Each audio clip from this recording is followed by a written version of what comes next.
Here we go, here we go, here we go now. Give it away, give it away, give it away now.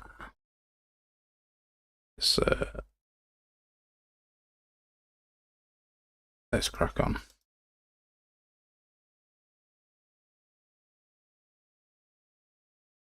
Okay. Our chat window is not there. That's not what we want.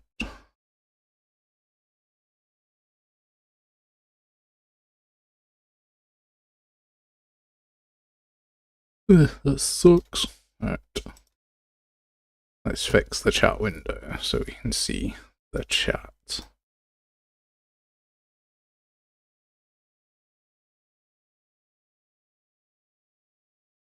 YouTube Studio. Content.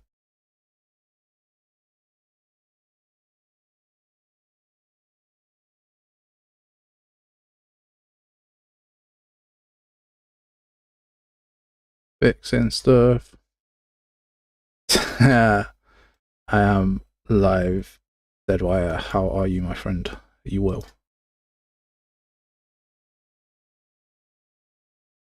Just fixing the chat window. That'll just be 10 seconds. There we go. Sweet. Now everyone can see the chat on the playback, because for whatever reason chat playback doesn't work. Awesome. How are you today, my friend? Good. Glad to hear it. Right, let us fix this wee man. Let's fix the wee man. Yeah, well, I'm good. Just chilling out. Trying to do some enemy AI stuff, which I absolutely despise. But we will get there. We'll do it. Pawn sensing. This guy has the radius of a bloody planet. Look at that. What the heck's that? Hearing threshold. You probably shouldn't be able to hear to the moon. Line of sight threshold. That might be too low. 2,000? 5,000 is way too big. I still feel like that might be too big. Like, I can't see that far, surely. But max distances which make a noise, loudness, sound can be heard if unoccluded. So if they're hidden behind something. Max sight distance. So if you're hidden behind something, that's how long. Should they be the same?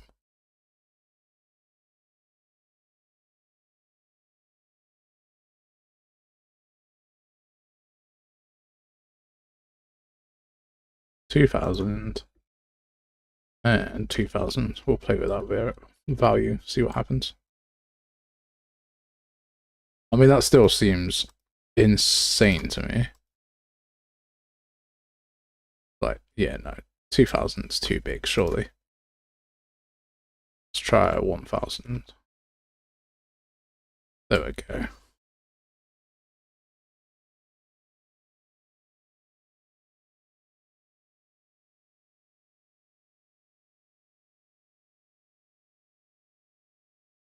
Oh man, that means I've got to change the hearing threshold. Max distance at which make a noise.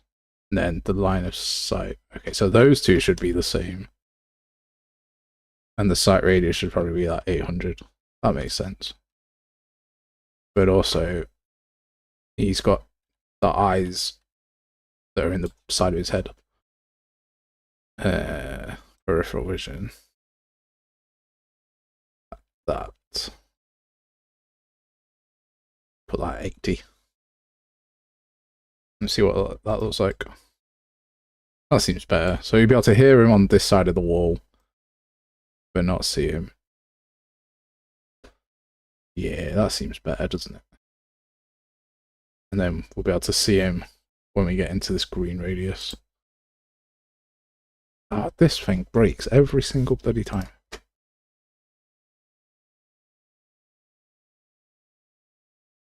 There's something wrong with diversion and structures, that it just tends to break this one particular structure. I don't quite understand why. Because it's just this for each loop, and then this structure that takes it. But you refresh all the nodes, compile it again, and it fixes it. So something is sort of Pete Tong somewhere.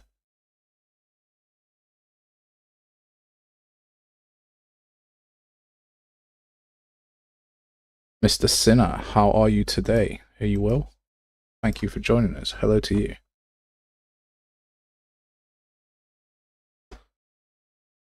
Once we've refreshed this, we can actually go and do what we actually want to do. Yeah, that works. It's fine.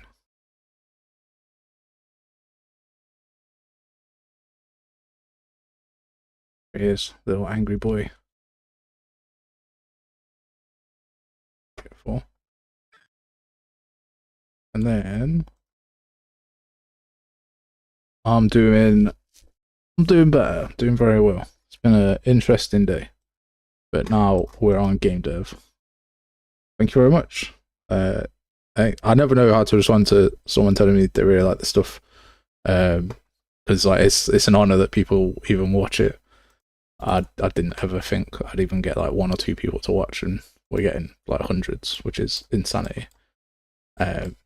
So I appreciate you watching. I appreciate you telling me that you like it. That's really nice.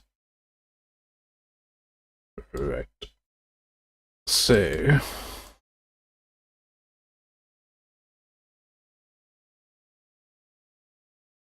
this target lock is always visible, and it shouldn't be. Or is it not?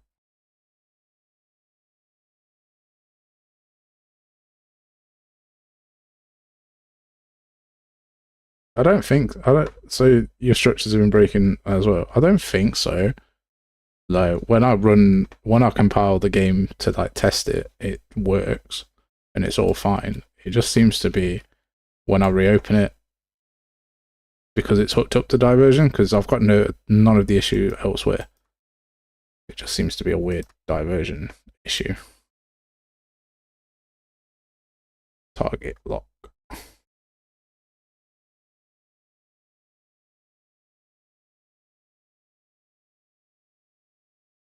What's toggling the target lock?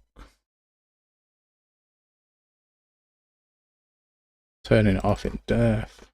Turning it on when we start the health bar check. No, I don't want that.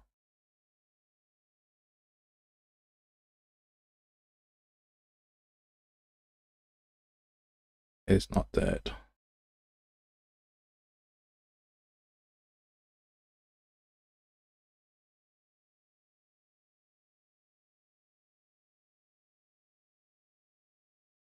So that becomes unhidden. That does that. That should fix the silly marker coming up that I don't want. Yeah, there we go. What do I have? A target lock somewhere and I've forgotten where it is. Forgot what button it's on. Blueprints. Red person.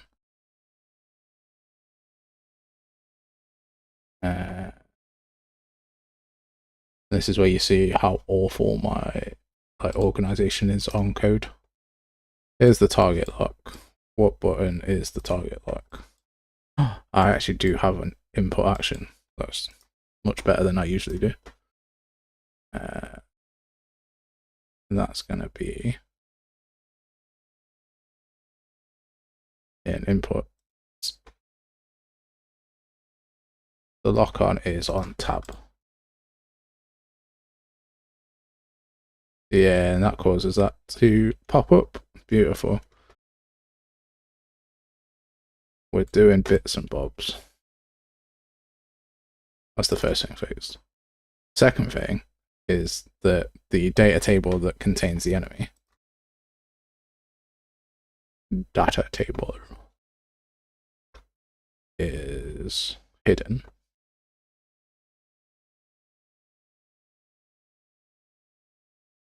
Somewhere else.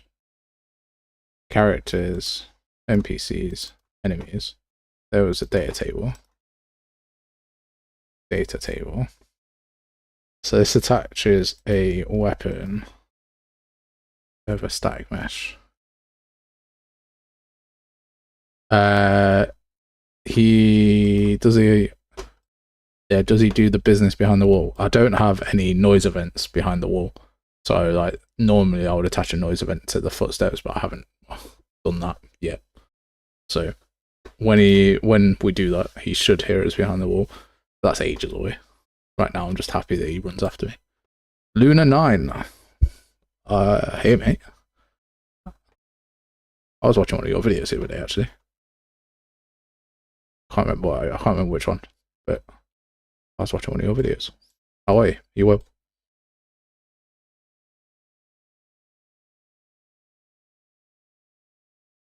Yeah, because normally I would do like when I'm doing footsteps, I just like right click, do a make noise event,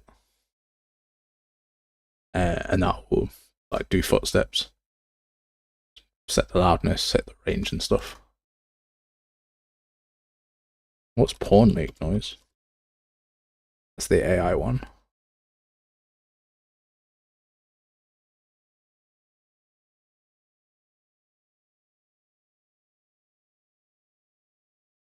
That's cool. What was I doing?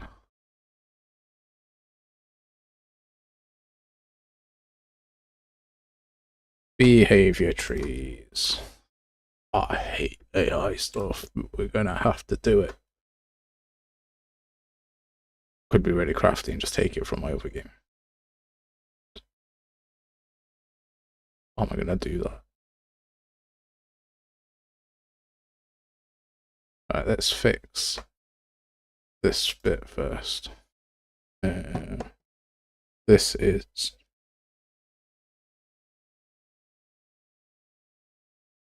item base. Base item. What's the weapons one that I've got? Because normally in our enemy that I keep losing. So we're gonna add to favorites. So I've got him. On his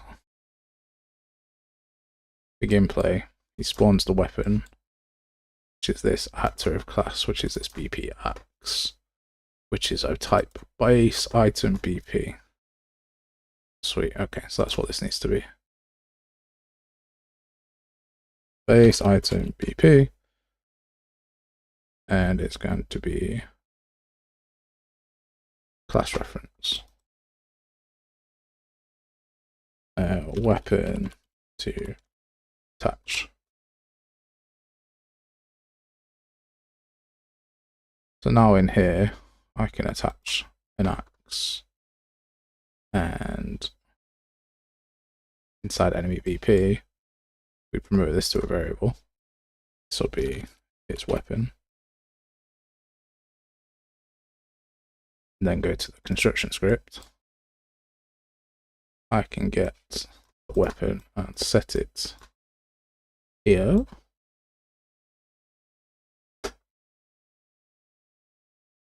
And then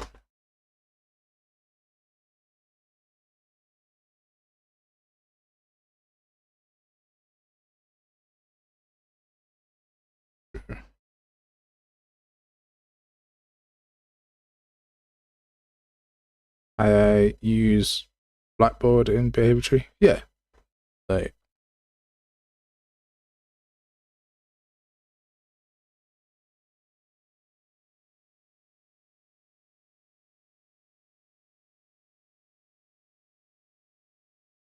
so then we can just check if this is valid.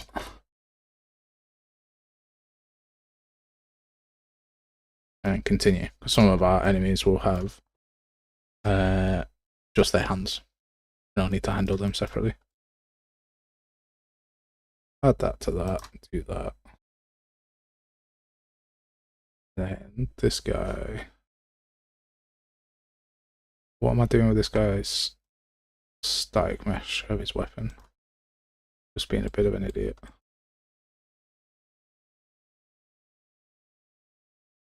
How's he getting there?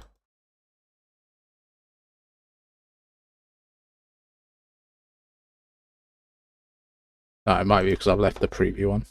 This skeleton. That's just a RPG that I'm making for, like, I don't know, for people to play, mate. The game will be about the 7, like, where'd my dude go? Where'd my dude?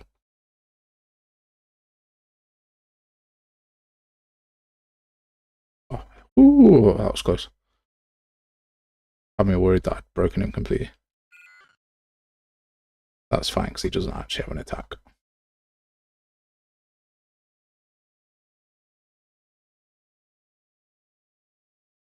So yeah, it's just an RPG aimed at kids, and like just something for my kids to play and see game development and stuff in general, and see what we've been working on, and so that they can be like, oh, Dad didn't waste his entire life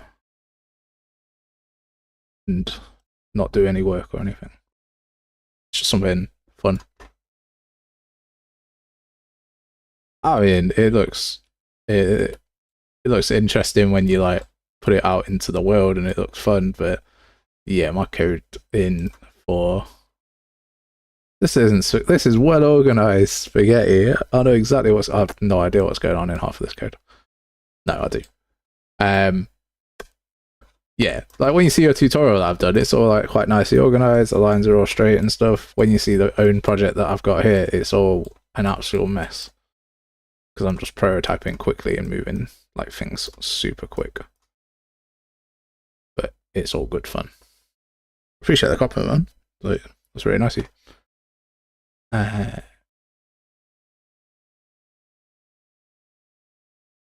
Because what will happen now is I'll spend most of the time chatting and not much time doing.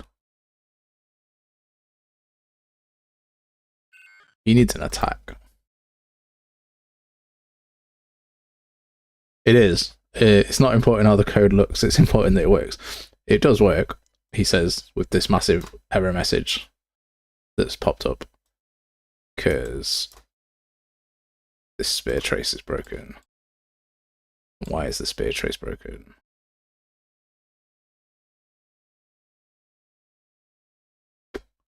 Because we're tracing for enemy and actors to ignore the ones that we've already hit, so that's going to be blank here. Because he doesn't have an attack that's calling start line trace, he can't actually start the line trace, but the code says for him to start the line trace.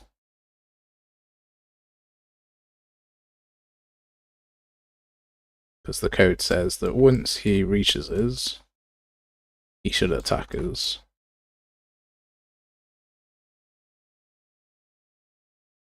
Using this play montage that he doesn't actually have. And put in a random section from that.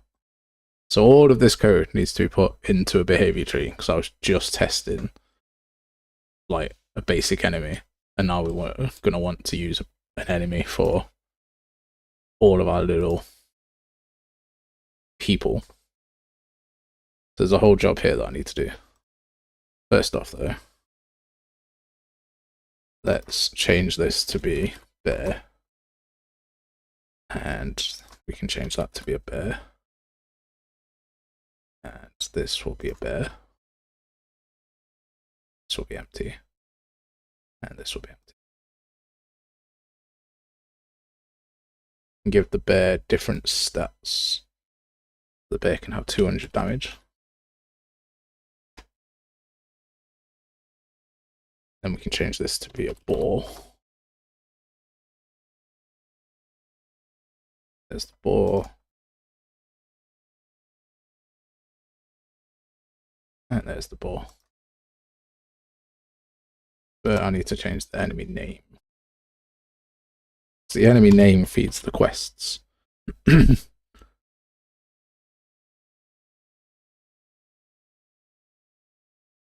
So we've got Gomer. We've got the bear, which is a great show on Disney Plus if you've not checked it out. A boar and a bat. I find myself using a lot of named reroute nodes. What is a named reroute node? That sounds interesting. Reroutes. So is that just like a normal reroute node? But you give it a name. How does that work?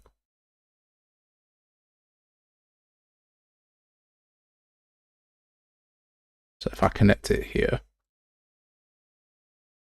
do I just comment that? I'm not seeing how I can name this reroute node. Other than, okay, like that. God, that was fiddly. That's horrible. Like, named reroute. Yeah, I can comment it normally. But then there's a whole, like, extra, like, little box here. And normally you'd see it in details. Oh, it's cool.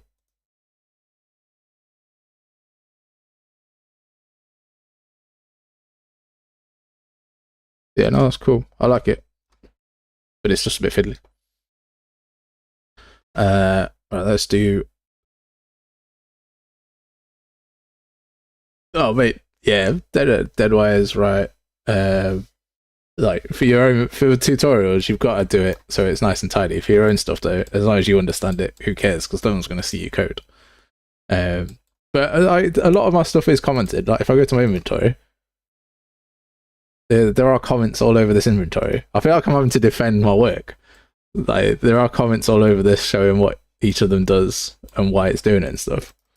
So don't worry, I do comment stuff. I'm not an actual insane person. Headmat,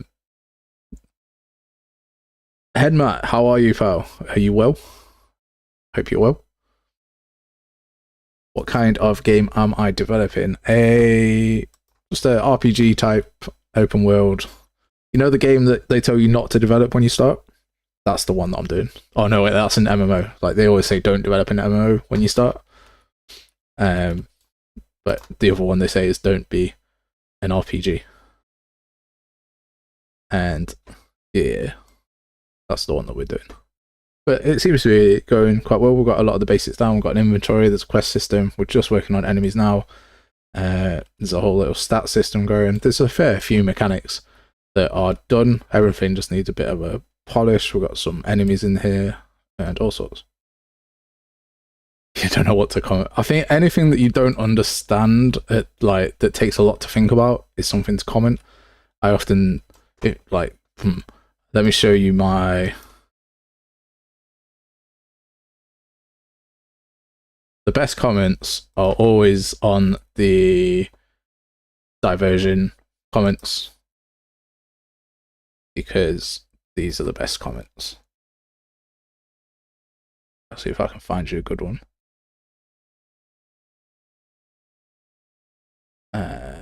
Scrolling. Oh, it's been a while since I've had to do awful comments.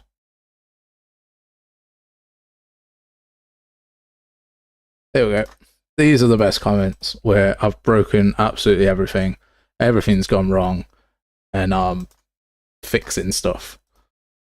Like, yeah, those are the best comments. Not comments on the code, comments on the actual backup log that don't tell you anything, just tell you what the day was at that time.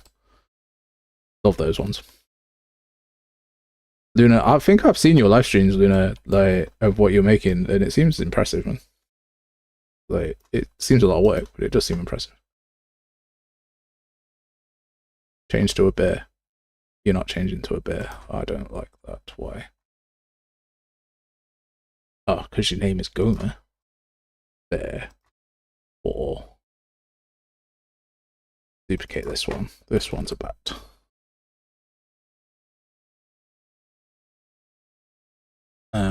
Oh, I guess the name one is material only node, but let's use the right. That's fair. I don't use the reroute node as much as I should, and I really should turn on the lightning lines thing, whatever it's called, electric nodes. Sometimes I do a red comment ABP, turn them on. Yeah. I think when you're working in a big project, red nodes are everywhere. I would do way more red nodes, but they scare me. Where's the bat? BP bat, BP bat. There's no bat. Why is there no bat? Did I not do a bat? Characters, NPCs, enemies. No. NPCs, styles, creatures, animations. Bat. There's an AVP for a bat, but there's nothing in here.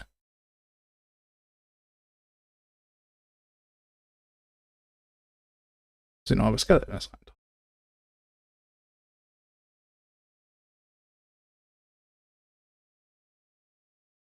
It's got all the stuff.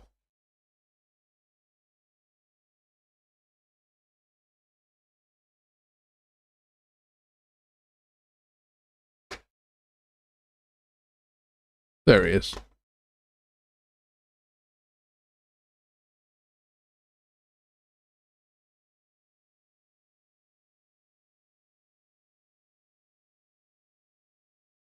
Sometimes I make a to-do list of the out of the comment in Unreal just to shrink the boxes down.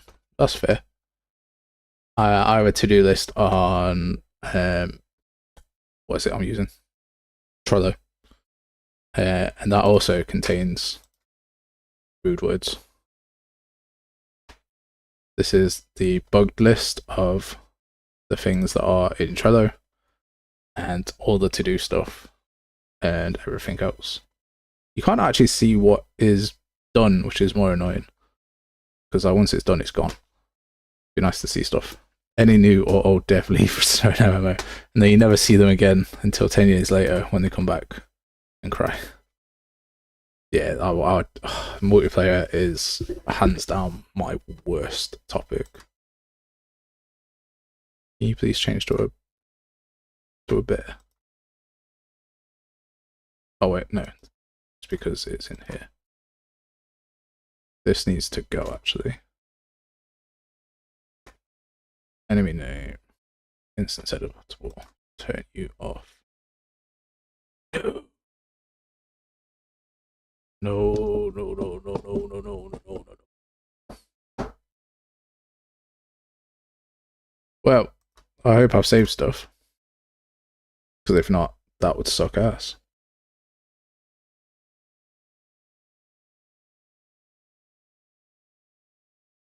This is where we end the stream because we're about to go and cry in a corner.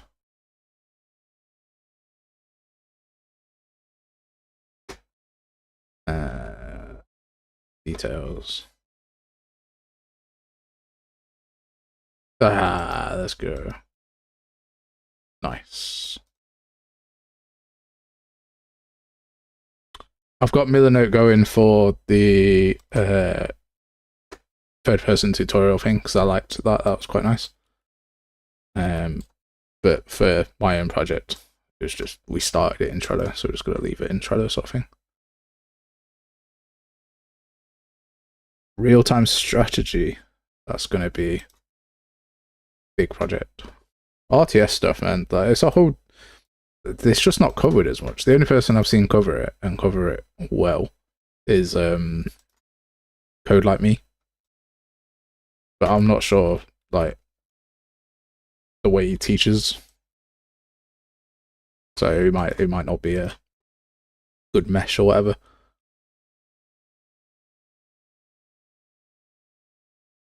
Now look, here's all our blueprints that have errored, which is fine. We'll solve those.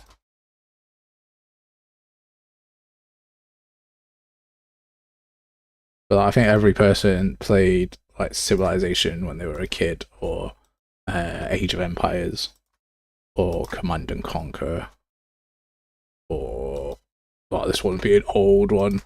But if you know this, then like you're probably around my age. Like any of the Dark Omen or Shadow of the Rat games, like the Warhammer games, like super old Windows 95 type things. Look at them, they look pretty cool.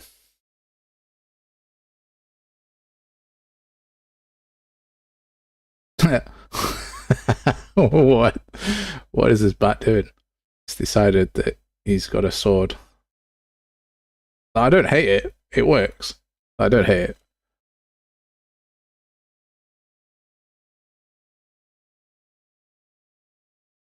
That bat is freaking out.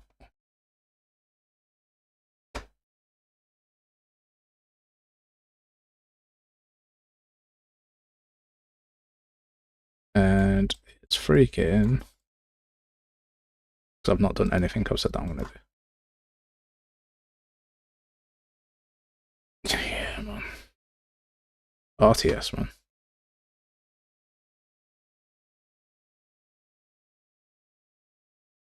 I like the pig template. The pig template's cool. The, what's it called? I can't remember the name of it. I can't remember the name of it. Cannot remember the name of it. Save my life. It's the little boaty collector one. Yeah.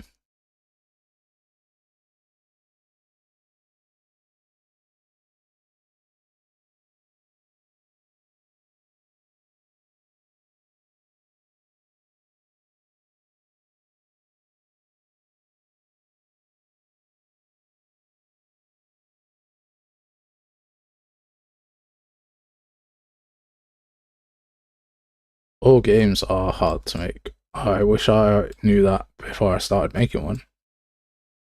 For sure. Because I would have had an interesting conversation with myself. Check for kill. So this is quest system stuff.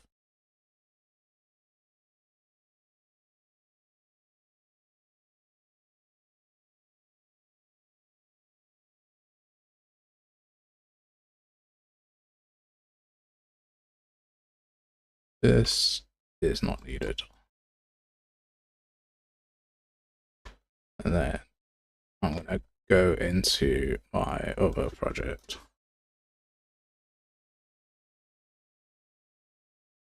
Steal a bunch of its AI stuff. So I really can't be bothered to program anymore. And if you're like me, you've got like 100 projects on the go.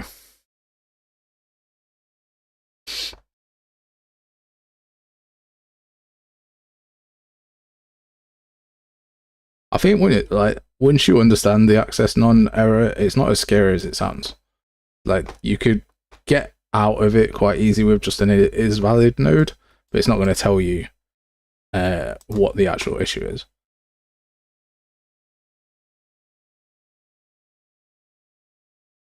So I think you can, if you can take your time and decipher that stuff, I think you'd be all right. Behavior tree for the basic mob. Is this what we want? Run equest query, move to loop 3 times, attack. That'll do, pig. That'll do.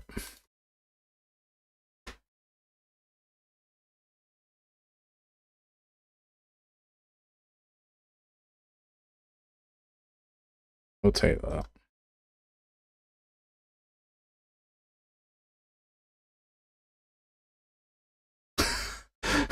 How do I deal with project storage? I need a dedicated drive. I try and merge all of my tutorial projects into one, so that if someone's stuck on them later, I can try and help out. But often I will delete a lot of projects. Yeah, because storage is a horrible thing. And then I've got a OneDrive as well that I think has like 100 gig on it. so that helps, and that's good. If that's the case, Luna, then your project count must be huge, because I run into errors just opening up my project. That is an interesting approach.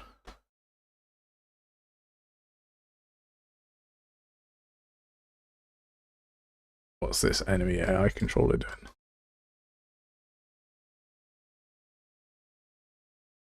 I think he's just teasing, mate. Like, considering that his YouTube channel is very similar to mine, and he's got some great tutorials on Rust inventories you should check out, then yeah, I'm pretty sure he's kidding.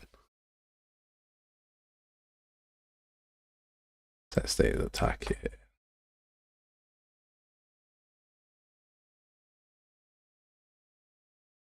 This is like, I'm debating whether it's worth like starting again or keeping what I've got, because this attack target won't be set and this won't be set, so it might just be worth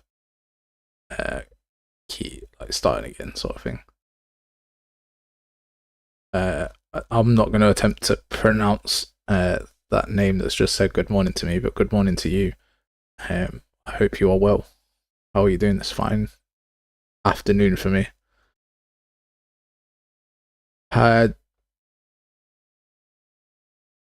Do you like motion matching? I mean, do you prefer the old style or new motion matching system? It's such a hard question to answer. I think it's all personal preference. I like the new motion matching stuff because it gives me a challenge. There's not much out there to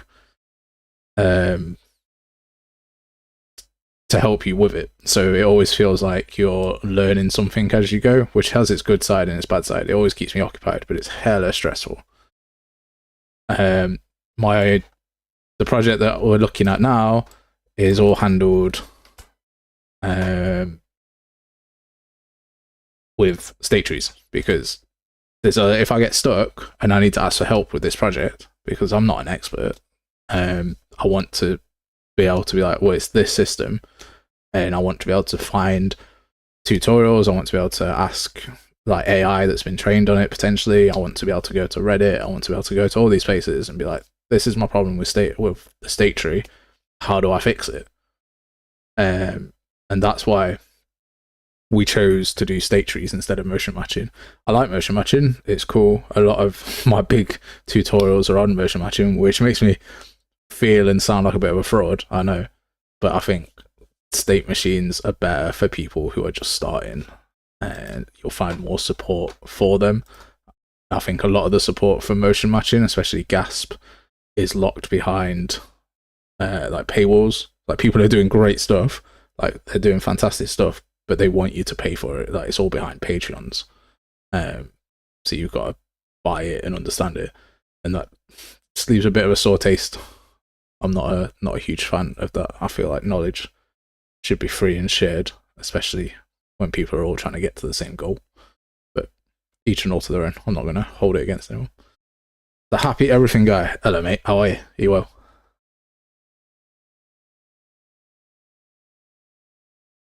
Now that I've like dumped a whole what's it called? Ethos or thoughts process on you. Let's make a blackboard.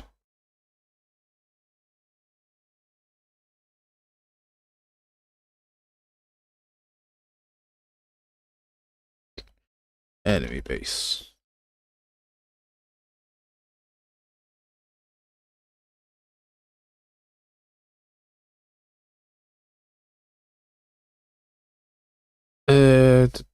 How to manage your asset inventory working in a project is all over the place. Mine's awful.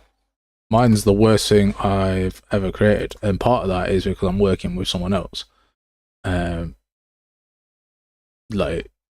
So there's two of us working in here, and we learning how to work together has been a challenge. Like, it's interesting and stuff.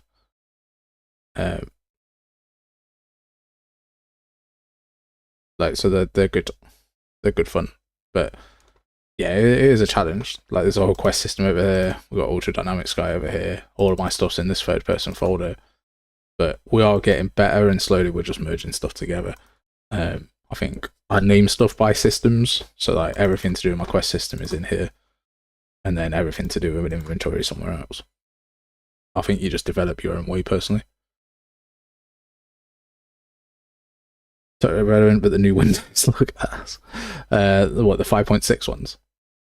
I'm not a huge fan of them. I know how to change them back, but if you're doing tutorials, then you've got to do it in the newest one. So that's good to hear. It's good to hear. I'm happy that you're happy, mate. Yeah, no, they are. Well, they did this guy who looks like the best. These are assets that sort of match the aesthetic of the game. They were from a pack that was free. Like, the first time that they went to Fab, they gave away this pack, and it's like the best pack they've ever done. It's such a high rated pack. Comes with like 21 characters, and it was like 300 quid normally. It was insane. Hassle of the motion master system seems challenging. It is challenging. Like, it is. All these characters, so good. All of them with animations as well, so attack animations and cycles and all sorts. It was the best pack that Fab have released to date. State trees, yeah, state trees are, again, one of those things that's so new that there's just not stuff there. Like, it's just so new that there's no real community support for it yet, but it'll happen. It'll just take time. Like, there's already people doing great things with state trees, but they are also like really buggy. So yeah, I'm not comfortable enough with state trees at the minute. It's one of those things that I wish I was improving on. The cell factor.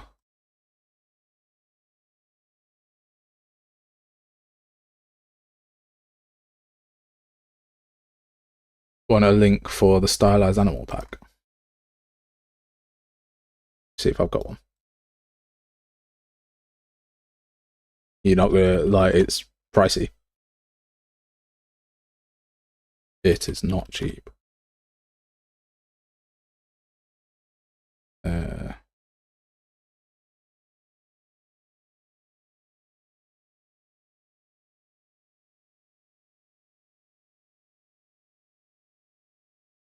I hate the, I mean, what's it called? The vault. This thing. Like, this library vault is the worst thing I've ever navigated with. It could be so good, but it's just horrible. There is.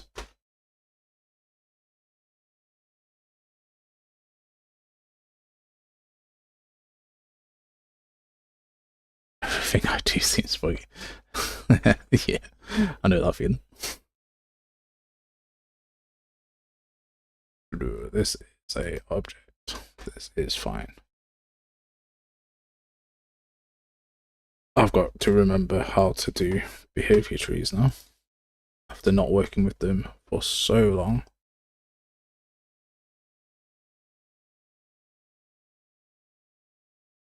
What's the first part of a behavior tree? It's the actual behavior tree. BT enemy base.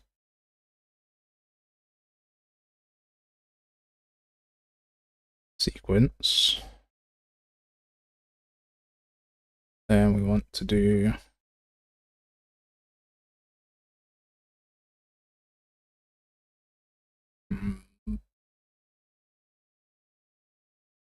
I want to find a random location and move to it, and I've forgotten how. What an idiot.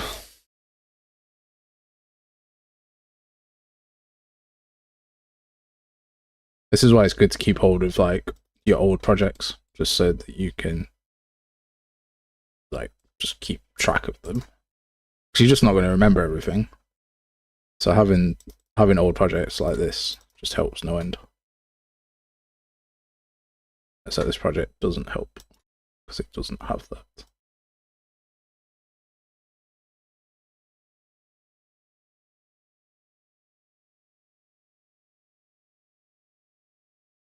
You working on AI? Trying to, badly. You're not using state tree? No, not at all. They are too buggy, and I don't want to. Like, if I get stuck, I want to be able to call out to the infinite wisdom of people and say, my behavior tree is not working, or I need to do this in a behavior tree. And that's why. Utility AI? I've never heard of utility AI. Ponty Pants, man, that game did so well. What a guy. What a hero. Seems like a really chill guy as well. I am. Oh no! Why'd you? Don't get something like I. Don't get so. I'd feel awful if you didn't like it. That's a hell of a lot of money, man. Hopefully, like I like it, but that doesn't mean that you should get it because like it's expensive, and I don't get any commission for selling it. So, yeah, I mean, hopefully you like it. I'm going to steal my behavior tree from here.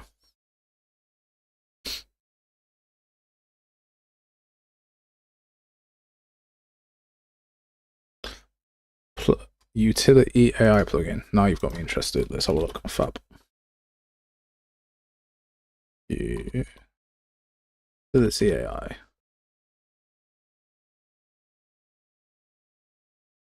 Man, everything costs so much money.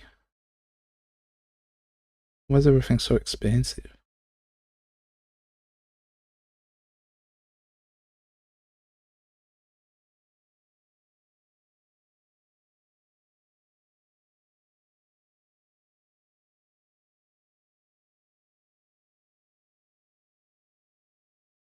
Yeah. It's not for me. Right. This guy doesn't do any roaming around. Why is he not roaming?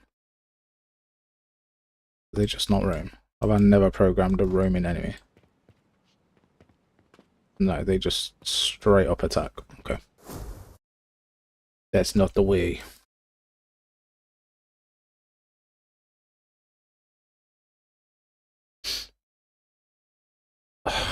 Like, I mean, you can make money on Fab. Like, I've made money on Fab. I don't resent people who make money on Fab. Like, as long as number one, your content's good, and number two, it's supported. Like, if someone's got an issue, they should support it. It's like buying any product, right? Yeah, like I've seen Ponty Pants' video on it. I've just never looked into it because I didn't want to. Yeah.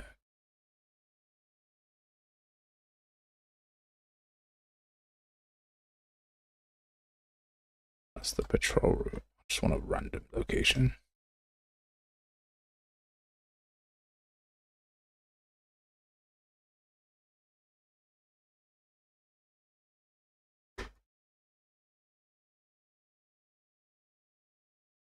There we go. That's what it's called. It's called the crop out. Yes, I knew that I was missing something. We're going to want a new task. BTT task. No, BTT stands for blueprint task. Roaming. We need to receive execute AI. And then at the end, we need to finish execute. Oh, it's all coming back to me now. AI move to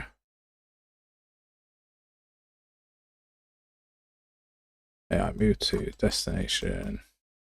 Random reachable. Pointing radius, origin,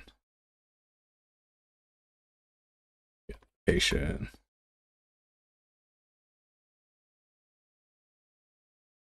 One hundy.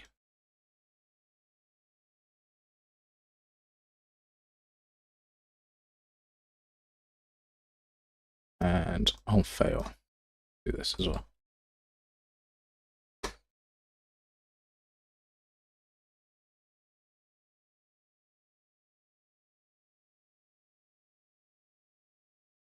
Save this.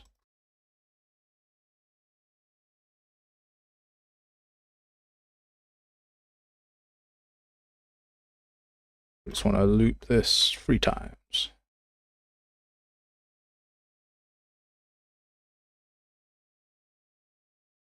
Right. Select our enemy. Go to AI.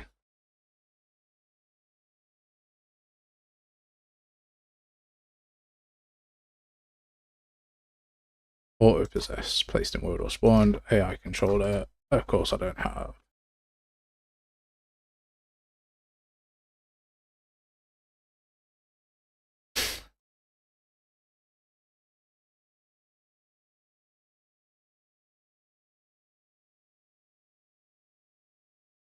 God, now you've got all orientated.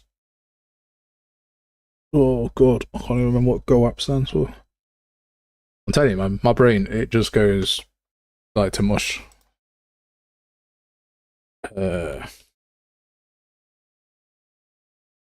AIC enemy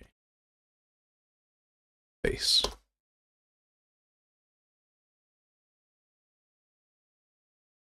That's fine.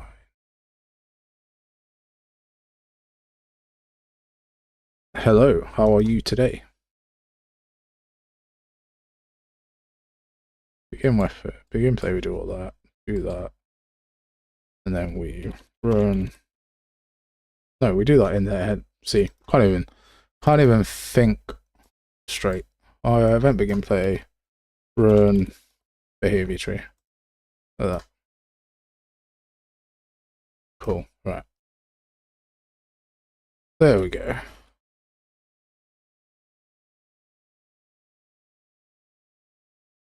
First off, we ignore that. BT roaming, radius of 1,000 instead. Good, thank you. Good. Just chilling and having a good time.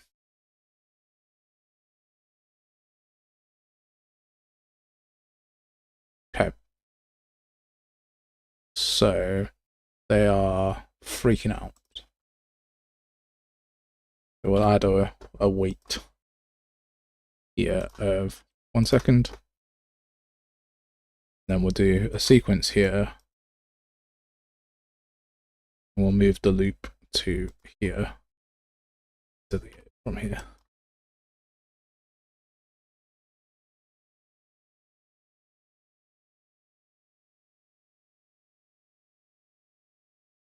Now our enemy AI roams around a little bit. Ah. They're a bit freaky. Especially these stylized ones. What the hell's going on there?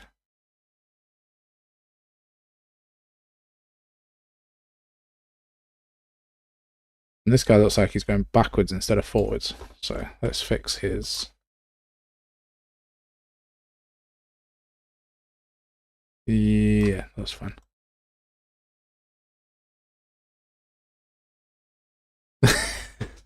Mate, that's really like, that's really common, you know, just in terms of like how many people I've come across that just forget or don't remember or whatever about a nav mesh. Like, it's super common. I wouldn't beat yourself up about it. Plus AI is a really hard one. Look how it just took me to do a behavior tree. I think if you don't use these systems a lot, then they just go out of your brain. Like, we've been on for an hour nearly, and yeah, I've done some other stuff, fixed a few bits and bobs, sorted out the data tables, and I've been talking rubbish. But for the most part, all I've done really is make a roaming AI, and it's really bad. So I honestly wouldn't worry too much about it. Roaming state.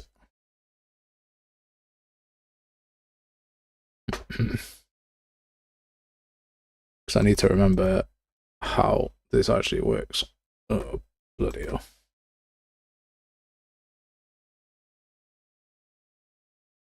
The brain component. Okay, that's fine. So we do this. This does AI move. That's all gravy.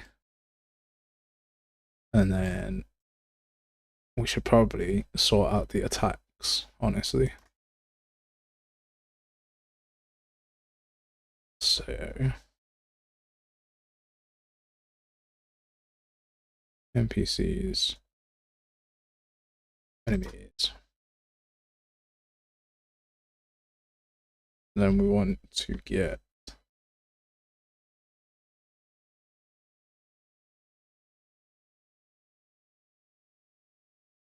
inside scroller project. Shall we extend the size of the nav mesh bounds? Is there any common way to approach it? You can use a nav mesh invoker, which basically you would cover your entire project in a nav mesh, but you would have a nav mesh invoker that only sets it up so that the enemies that are hit with the nav mesh invoker that's on your player are activated. So like an enemy that's, God, let me get out.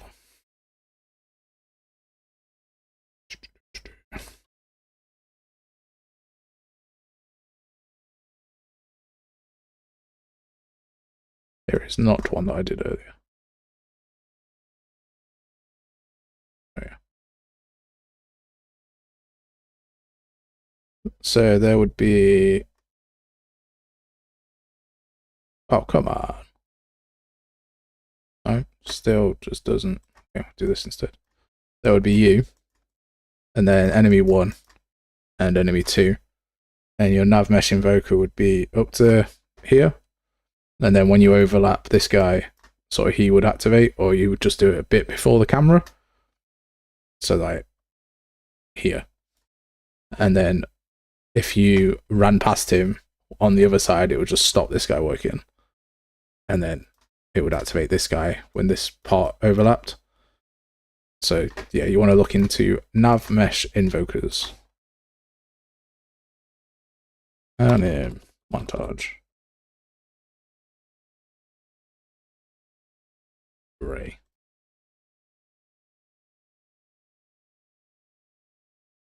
Don't want it to be an array. That's a good question. No, I want it to be a single. Let's go to our stylized bear. Bear. 2 days harder. It is in some respects. For sure. I think everything's got its like difficulties there. Right click this, create an added montage. AM bear attack. Sorry. If something's quick and I can show it, I'll show it. If something like it's going to take me an hour to show it for one person, then I'll just make a video about it. Do you know what I mean? I'm here to do the project that I need to do for myself, sort of thing. Which sounds really selfish, but soz. Cool, that'll do.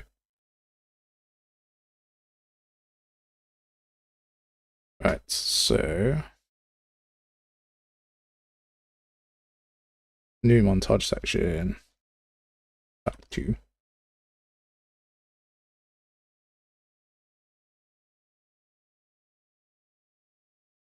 Back 3. I can't spell attack.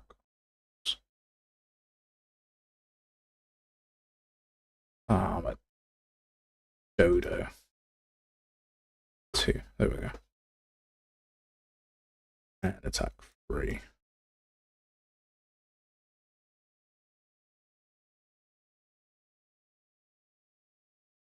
And attack 1. Sweet. Montage sections. Remove the link. Move the link. This should just play attack 1. Yeah. I'll move it here. It should just play attack 2. Sweet. Right. There. This is the other thing, like, it knows what skeleton these things are on, and yet I have to still choose which animation it is. That's real. I mean, it doesn't know inside this data table, but normally I would still have to choose which animation it is. It's really frustrating. So, this bear.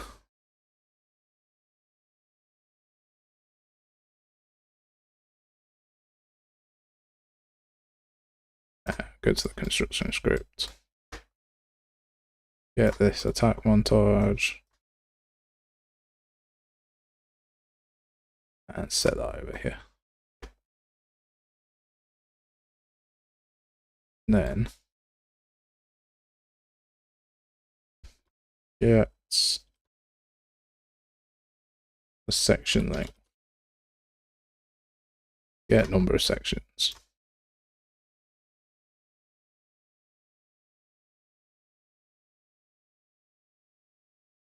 Random.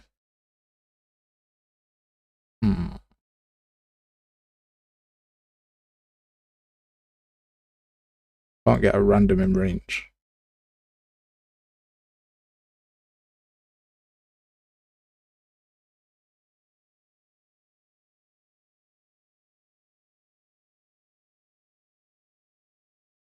That's annoying.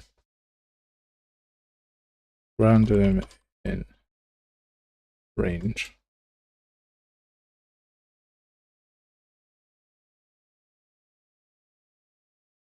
So we can make an array off this.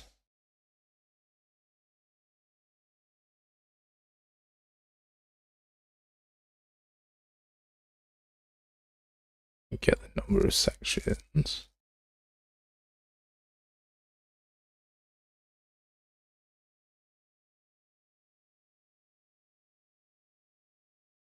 Get a copy.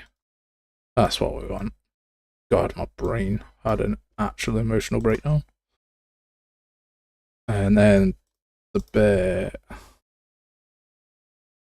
should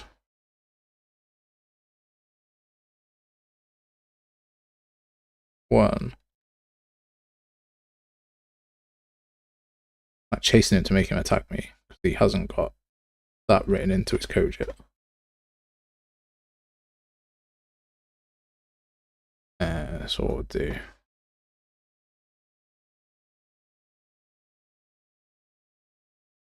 This would disconnect this.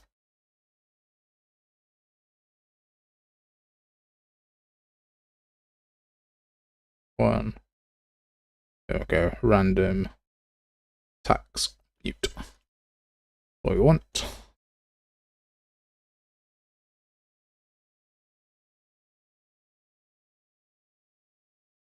Okay.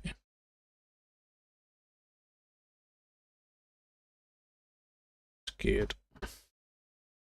Still hate AI.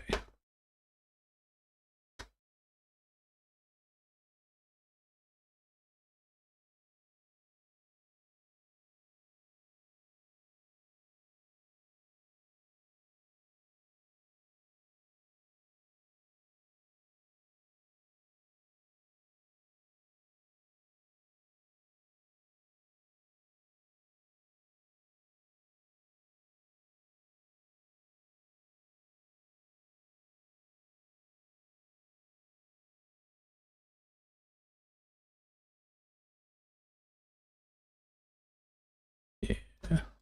That is that. That is that. Sweet. Can we interrupt that state? Yeah, but we would need to set a selector to say that it's seen as. Oh, this is so backwards. Pawn sensing. Fence on C pawn. Yeah, but that's not actually the AI one, is it?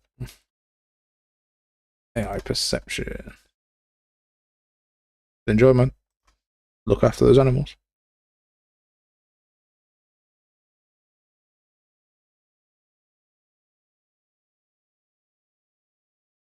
AI is so difficult to program. There's like so much to think about. I could program the whole entire thing in blueprints, but it just makes no sense to do so. Or does it? Does it make sense to do so? No. Maybe. Just have them walking around, see you, and attack. I could program that in blueprints. No issue, no problem at all.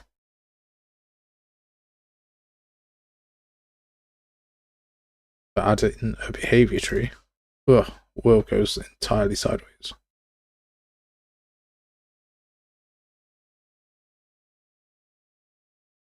It's a weird one. Alright, so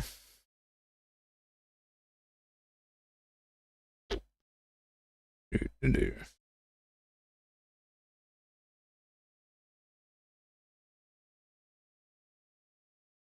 if I make it a state tree, is that better or worse?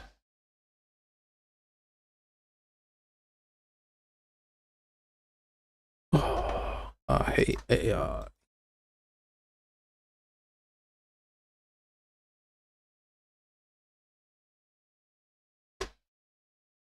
I'm gonna work on something else while I think about that. Dash and they're such derpy dogs. They're great, but they're so derpy. I've got a Papillon. No, not a Papillon. No, maybe. I don't know what it is. It's a little horrible thing that yaps all the time. It's a shit on fries. It's a Shih Tzu crossed with a bash on fries. Yeah, a shit on fries.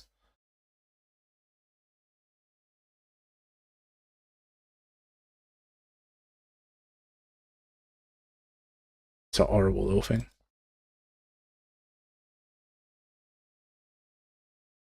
It'll like bark at just anyone that walks past. It does not like people.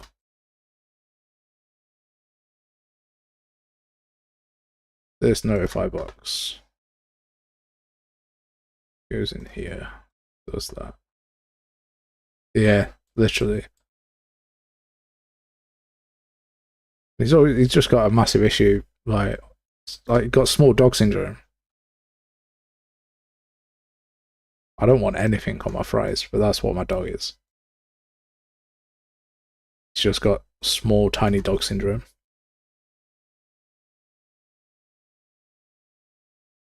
This sets that there. Yep. This creates the hood. And then we get a quest from here. And this starts our quest chain, which is good. Start quest chain.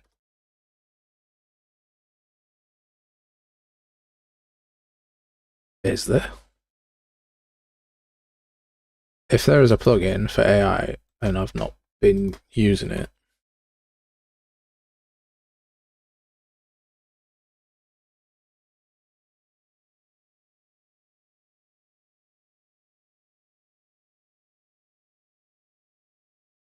character AI.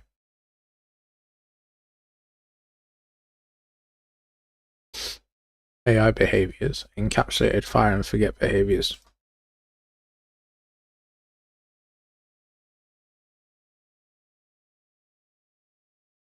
Why doesn't it take me to any of the plugin information? Like, I want to learn about the AI behaviors plugin.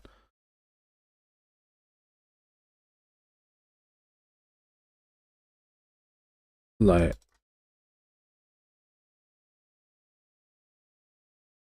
what does the AI behaviors plugin do? AI behaviors plugin UE5. What does this allow me to do? Where can I get information I was hoping that it would provide me the information or documentations, like to tell me. Here's a no. Smart objects. Oh, look at this. Even better. A broken link. I love it. Is it smart objects?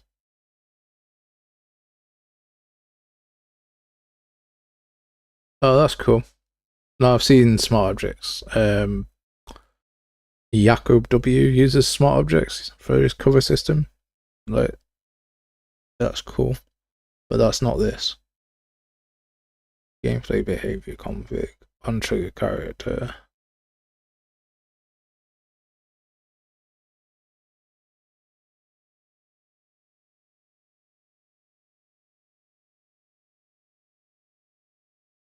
What? This needs a behavior tree as well. God, this is complicated, isn't it? Get the blackboard, get the act location, make a box, find the smart object. And then do some stuff with the smart object.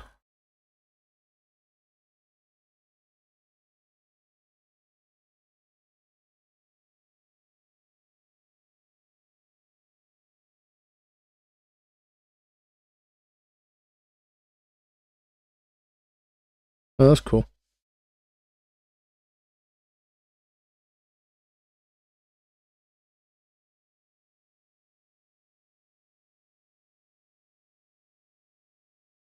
What's it do? It reaches the smart object and does a jump.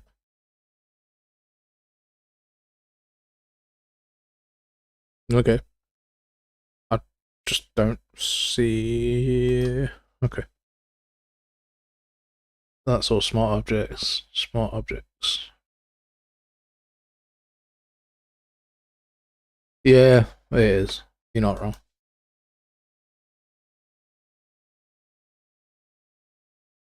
You are not wrong. Yeah, controllers and a behavior tree, nav mesh bounds, blackboard, enemy actor has line of sight. Select yeah, this is like what I've done. I don't want to chase the player. That's the first thing. Yep, yep. Where did it just create a behavior tree entry? Like, tutorials are great, right? And then suddenly it like skips a step. And you're just like, oh, where I got chase player. And now we've got the random patrol.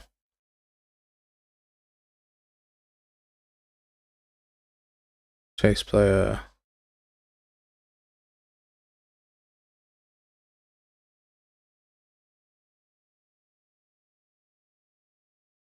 Yep, yep, yep. Update walk speed.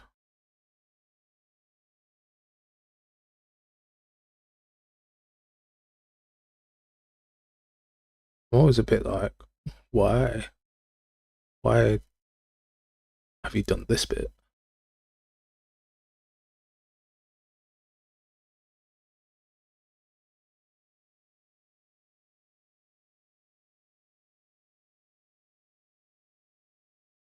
Oh, that's cool. That's creating like forget logic. So, because the forget stuff inside blueprints is broken.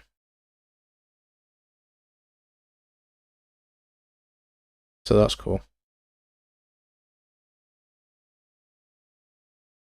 Okay. I mean, I'm like, I always like to look at new stuff. I don't know what this has added to it, so. Because there's nothing here. And there's nothing here, so is it a new blueprint class? Wait.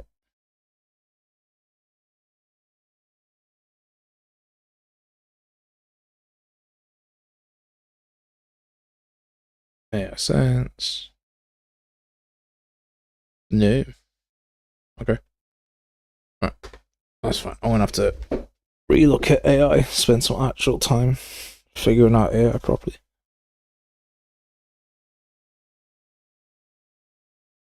But we managed to move our characters around a little bit, so that's fine. Right. What was the thing that I was actually gonna do? Oh, this everything.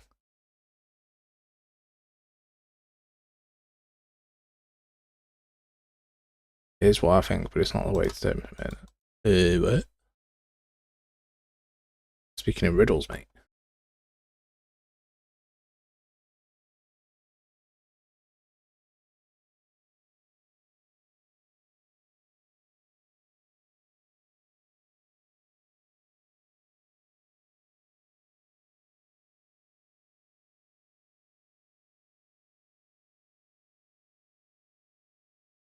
Right.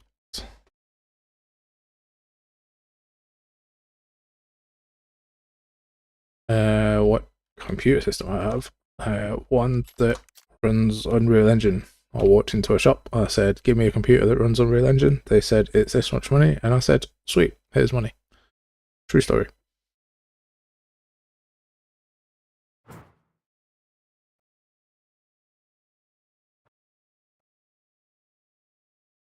He's got that sliver of health, and he's dead. Okay, bugs. There we go.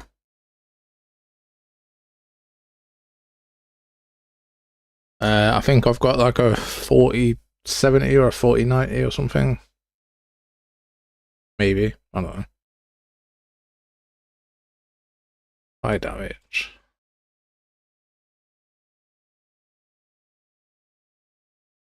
Need to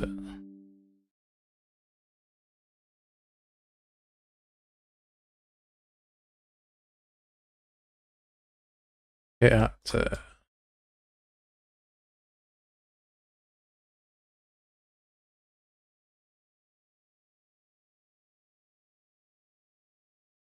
okay, so he's not dead. Let's put a breakpoint here, figure out why there's an error popping up here.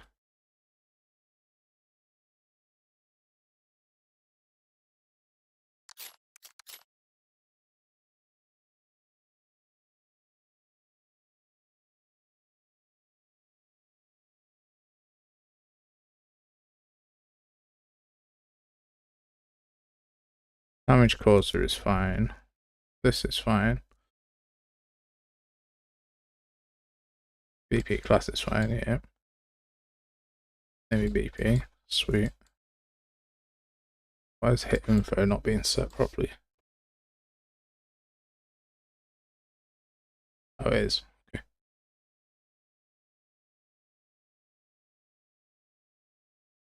So it's nowhere up to there that we get this error.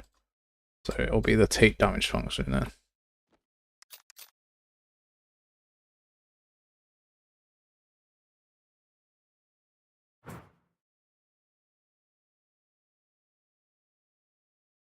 Which works. And there's no error here. God, what the hell is the error then? Is it after take damage? Is it when he dies?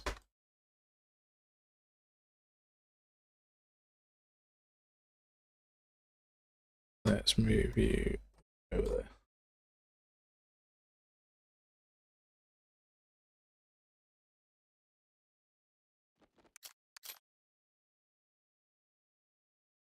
Mate, I told you, I walked into a shop and said, "Give me a computer," and they went, "Okay, it's this." I have no idea what my CPU is, honestly. You tell me how to look it up on my computer, I'll look it up for you, but I couldn't tell you what it is. There's the error.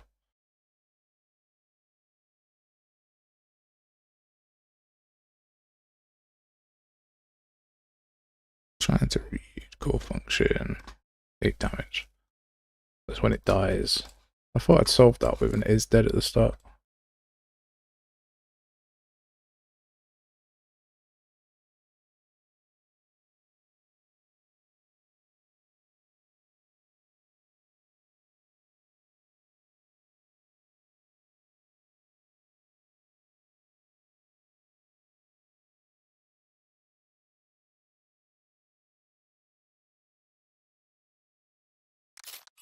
And computer people are like cars, man. Just like, what car have you got? It's got this engine. What computer you got? It's got this CPU. It's got this GPU. So, no matter what you're into, we're always trying to measure it against someone else.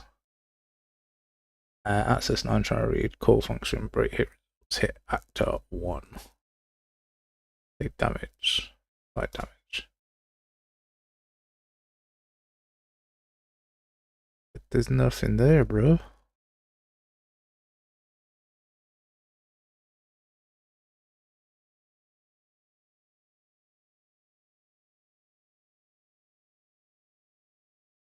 Where's this getting called from?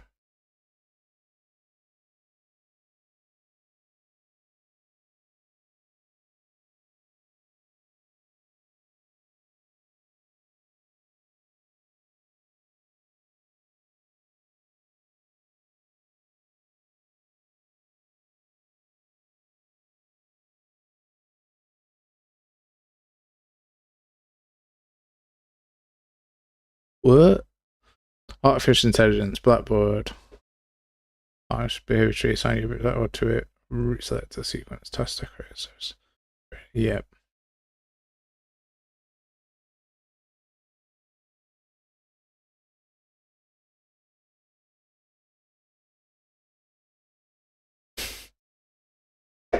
That's fair, man. I'm just a bit like, or whatever.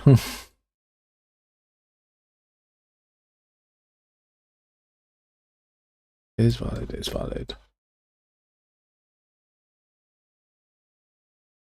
Real world.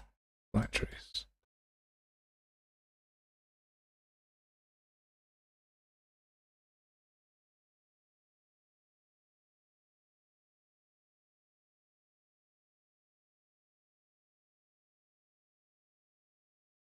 Get the owner of the component and apply damage to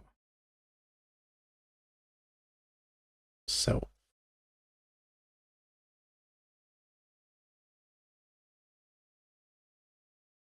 That's called the self function. Duh.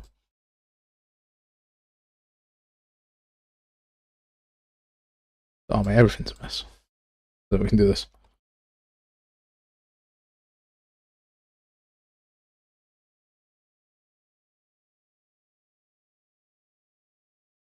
This is what happens when you start a project right at the start and refuse to give up on it. So now I know a lot more. Coming back to it makes me annoyed at myself for the way that I did stuff. So a lot of the work that I've done is just like rejigging all of this code.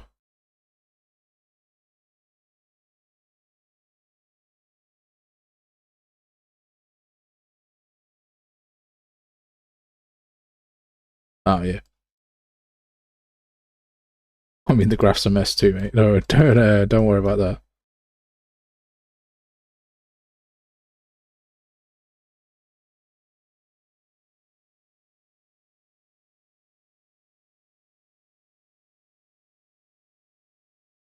There we go.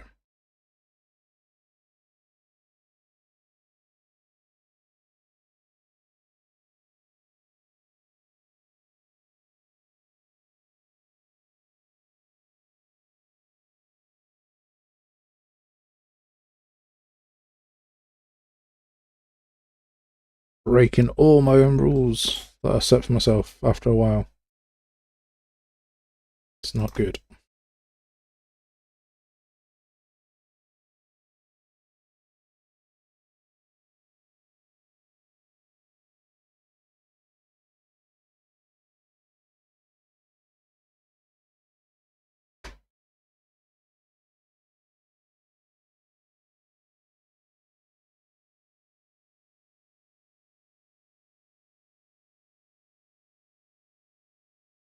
So this applies the stats.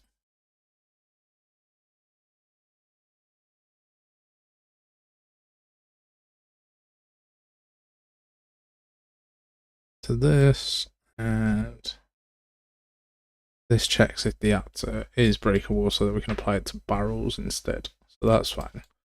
So that'll always kill this. And then damage type array comes from here. And if any of them equal that, then we get it from here.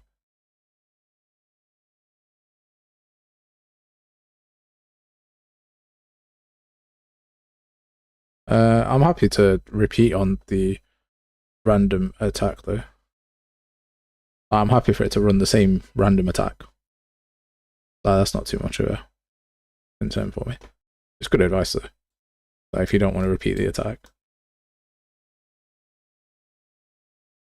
But all of that will need rehashing. I just can't be bothered to look at it at the minute, so I'm going to look at some other stuff and then come back to that when I have a bit more sound mind. Like Unreal so big that you can, well, oh yeah, I'm going to work on that bit. But then also there's all this other stuff I need to work on as well. So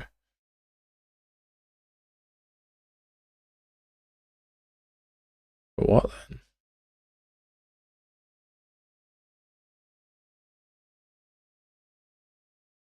Using the data from the attack.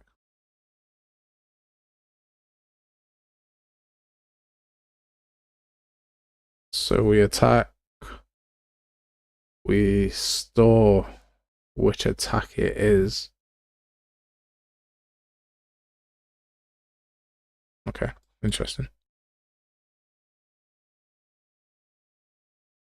No, it's just dealing damage. We're not using the actual like data from it. You do have to chisel out one system at a time, and that's what I did when I started. But then I merged them all into one, and then they became a huge mess. Because I started, I didn't want to stop. Because progress is progress. What I should have done is taken my time.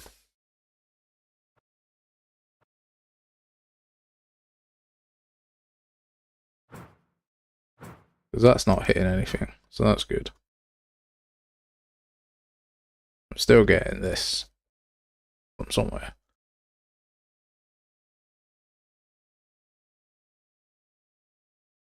Because this is trying to call the take damage on what though?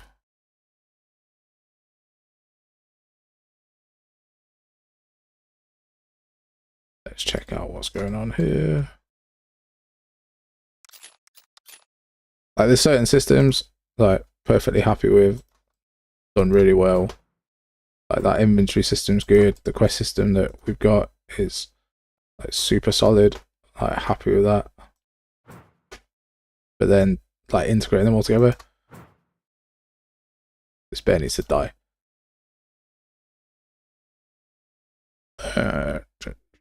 Damage caused is fine.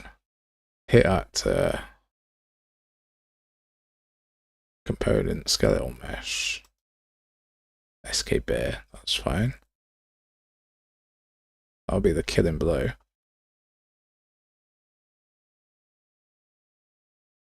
So that'll be fine. He won't be dead yet.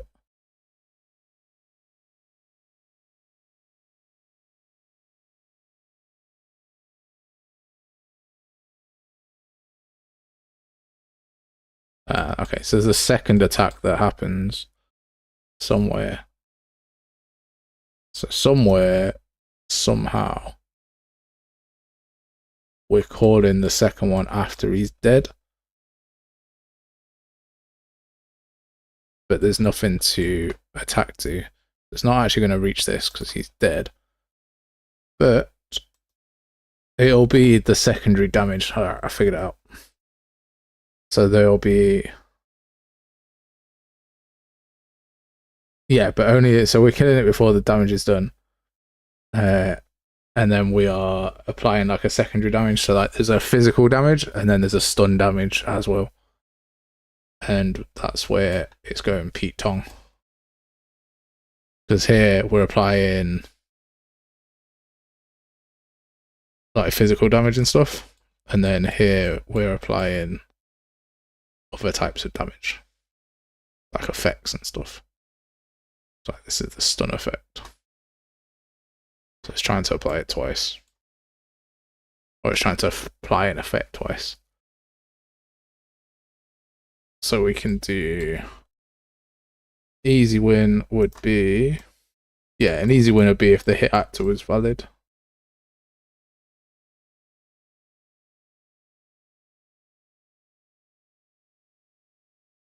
And then we can do is valid.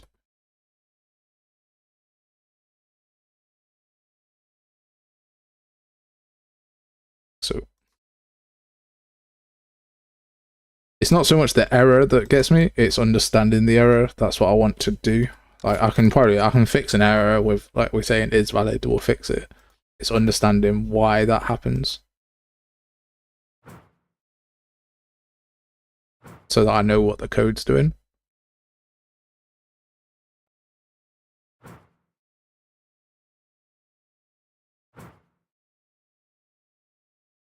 And that's still running through. So we know that it's calling it twice. But it's calling it twice when he dies, so there's got to be something.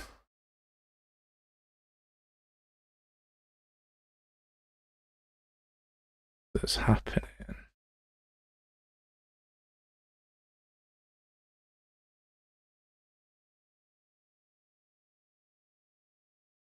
So actually, is valid hit actor is fine, because it is a valid hit actor.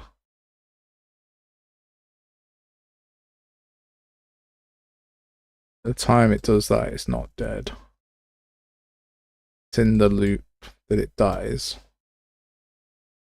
So we'll branch this, make sure the dead is false. So it applies one set of damage and then applies the second set. Cool.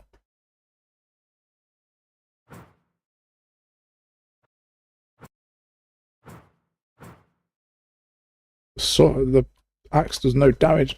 The sword does no damage. The axe is better.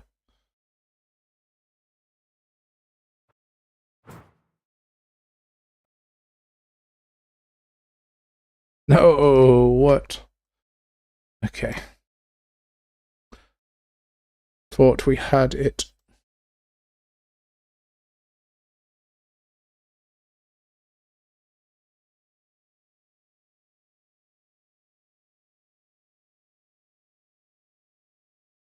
Do this thing.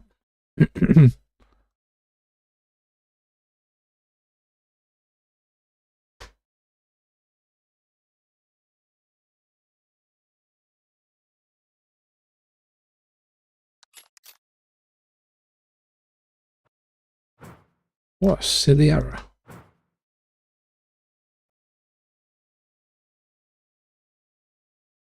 Well, we got rid of one of them.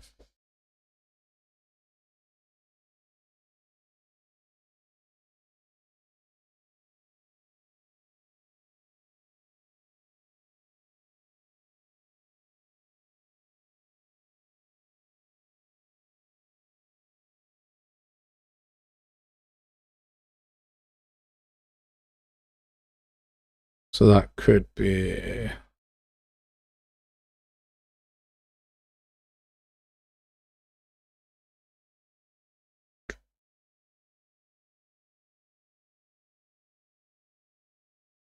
Yeah, is that freaking out because the hit actor here? So I managed to get rid of one of them, but the other one doesn't like this potentially.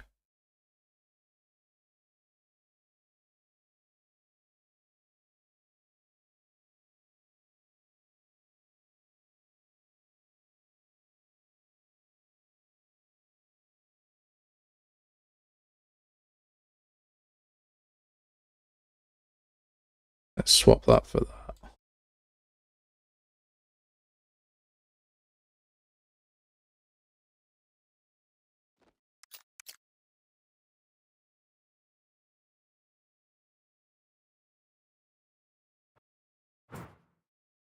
Should just get this guy to stand still. That'd be quicker. There we go. Alright, completely gone. So the actor isn't valid to get the component so that when we loop through to apply our secondary damage, it freaks out. So I don't need this.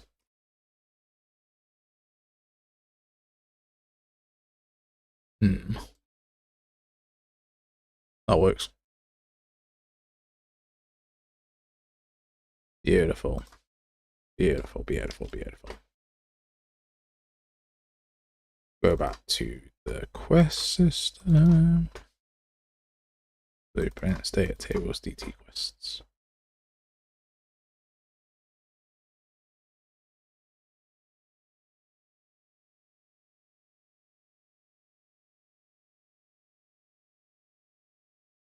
Story quest.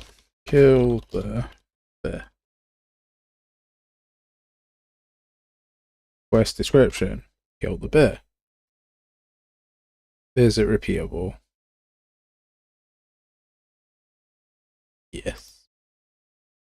Objectives. Objective ID. Kill bear.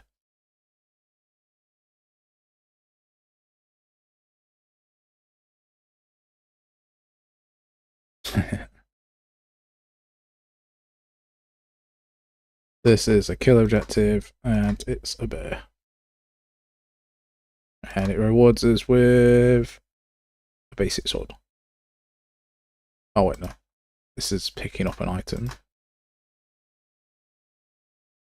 It rewards us with an ornate axe and a basic sword. Ooh. And we get it from Adam. And it's all fine. But it's not called the first quest. I need to change that.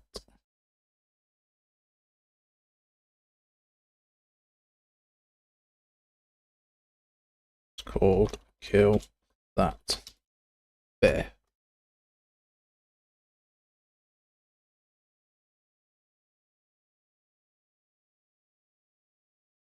Right.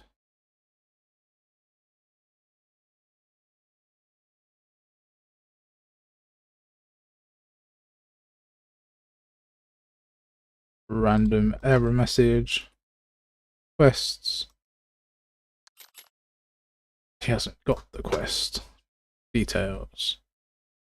Quest. He's got collect apples.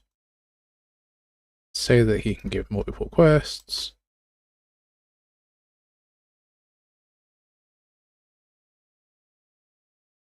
Go and kill bear. Quest. Kill the bear. Kill the bear. Ornate axe, basic sword. Let's go kill the bear.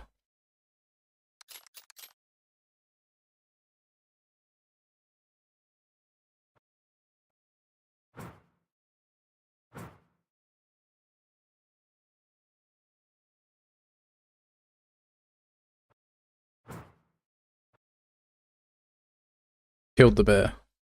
Quest complete. Kill the bear. Sweet. We got some gold. Beautiful. Press I. We got basic axe and an ornate axe. And our quest log hasn't got kill the bear anymore.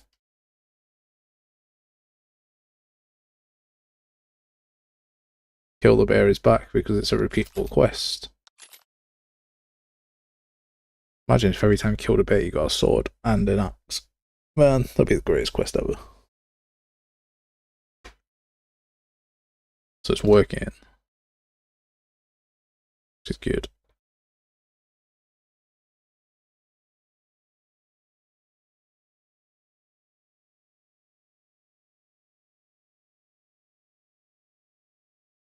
So we know that works. We know that collecting all that works. Sweet. Okay. quest system like fully operational now, which is sick. There was a question. Do you use your systems you have on Fab or start from scratch? For the most part, I would use my own systems if there are anything to do with what I was doing. But they're not. So like the only ones that I use are the health system. Traps was made for a mate of mine. And so they were using all the traps. What else is on Fab? God, what else have I got on Fab? Fab.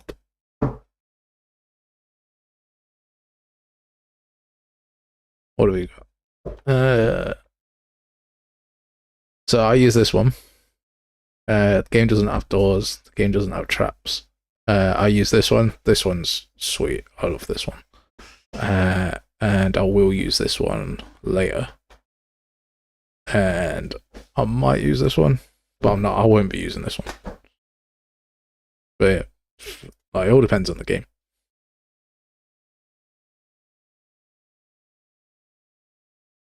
So clean up combat. This is horrible.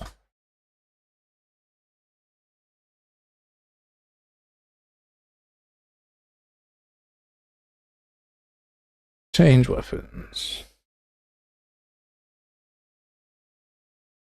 In change weapons, we stop the montage.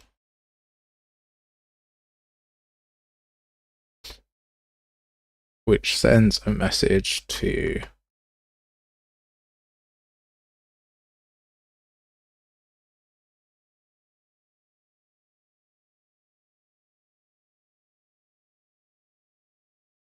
the third person character and the enemy.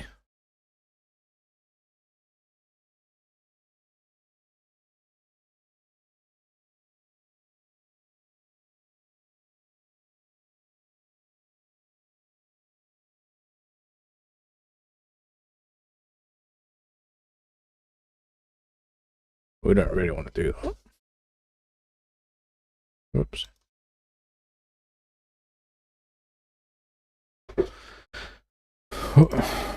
Remove active weapon infusion.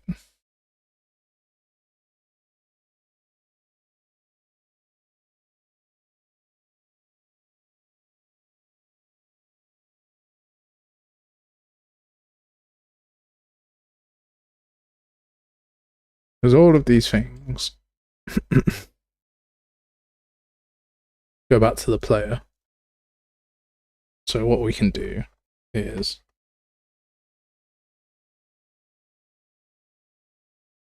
this on change weapon. Just call that here. Apart from cancel right mouse button.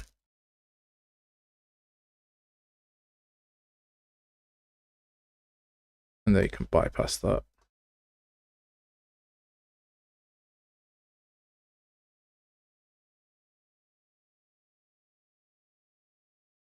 So back in the player on combat.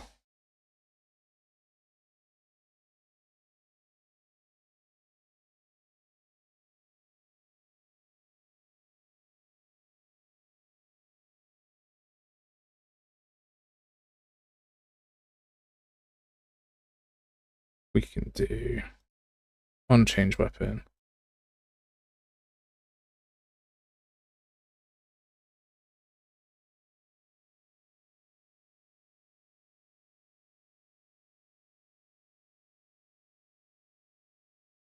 Stop anime montage.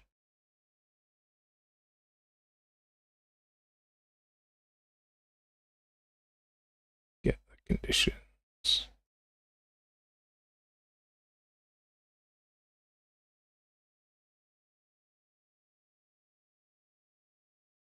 And set the current action tag.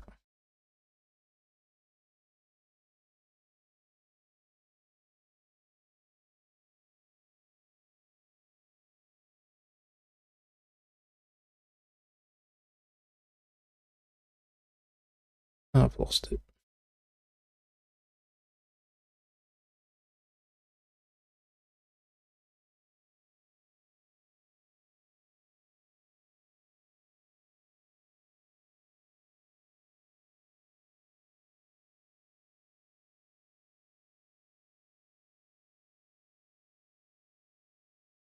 No. So changing weapon.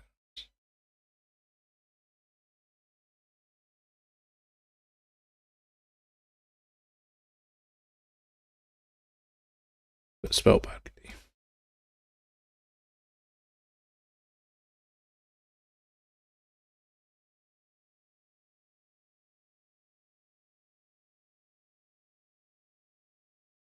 Sweet. Oh, I can get rid of all that.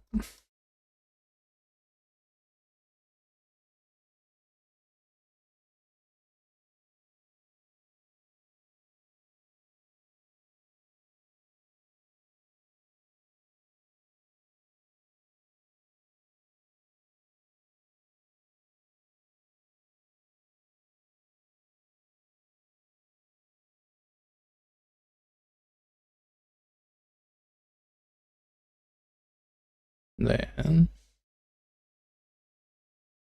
get combat type.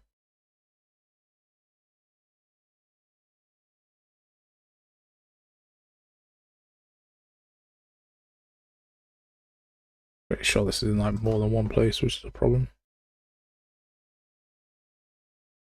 It's in the inventory. And it's in the ability section.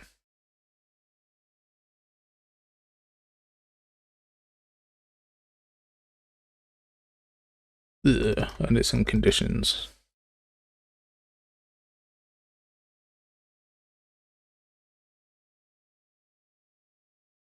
God, it's everywhere.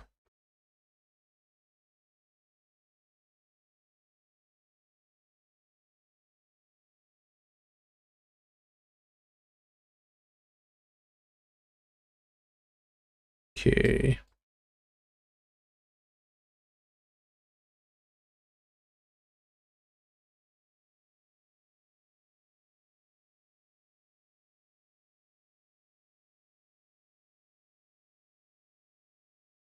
We could turn this into a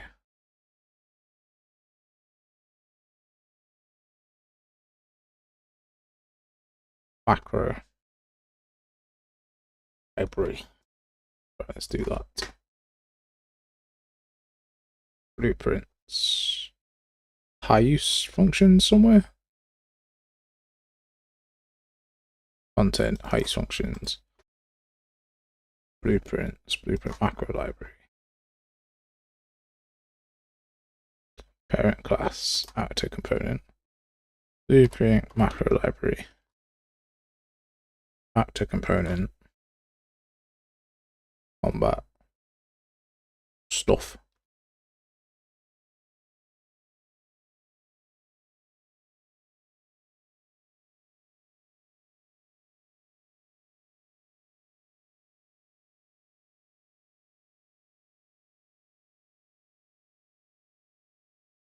Was this a function before? Okay. Yeah, it was a function. Silly boy. Blueprint, function library, BPFL, combat.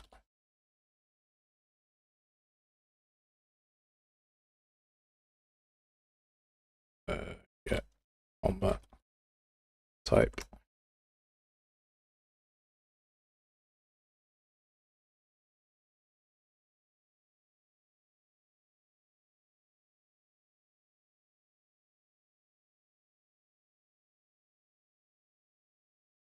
Sweet. So now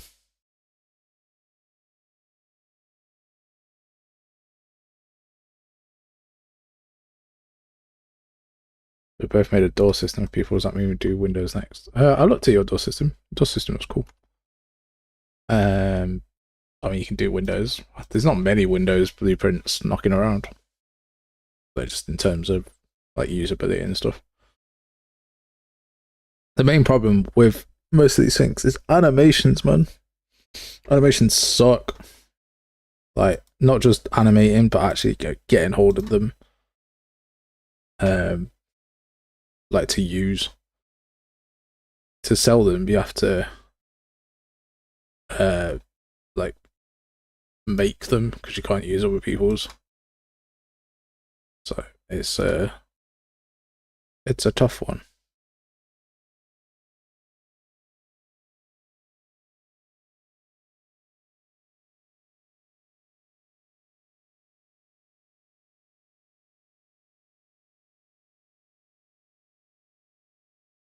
Let's find the combat type.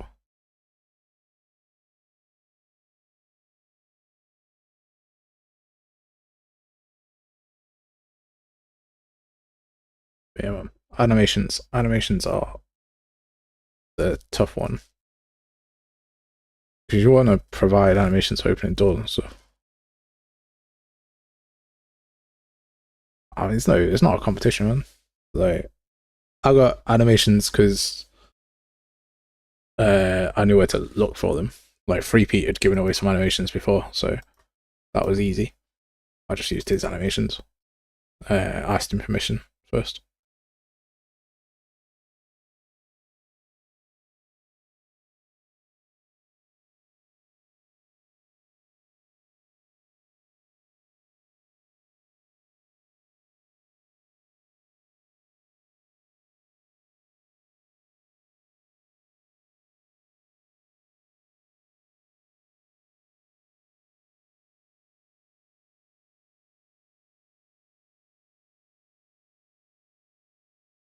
Get combat type.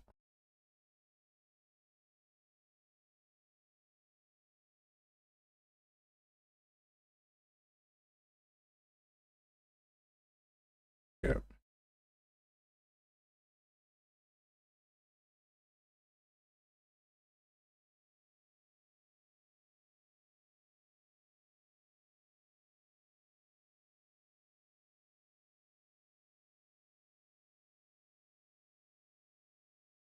It's fair, man. I don't know how to make any animations, so I don't make any. I can grab them from people who are willing to give them to me. That's what I'll do. But it does stop you, like, it stops me doing a lot of tutorials as well, because I need animations to be able to do them.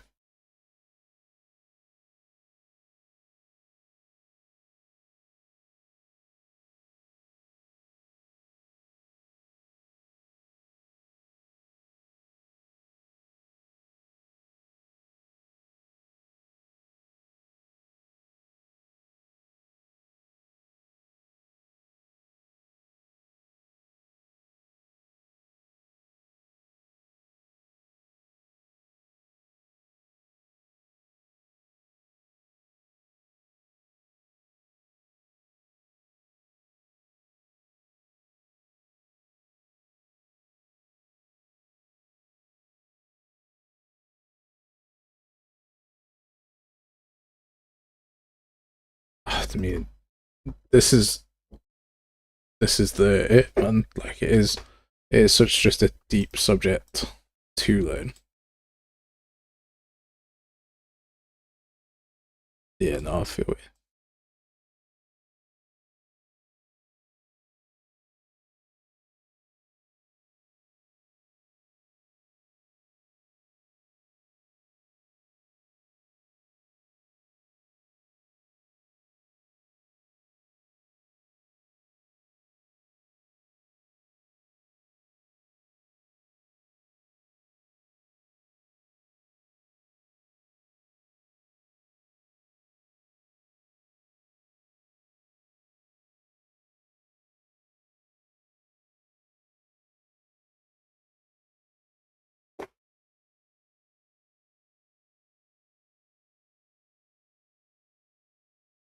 If you get bad ones as well, like getting bad animations, fixing them just proves to be such a pain.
there's just so much to consider for animations.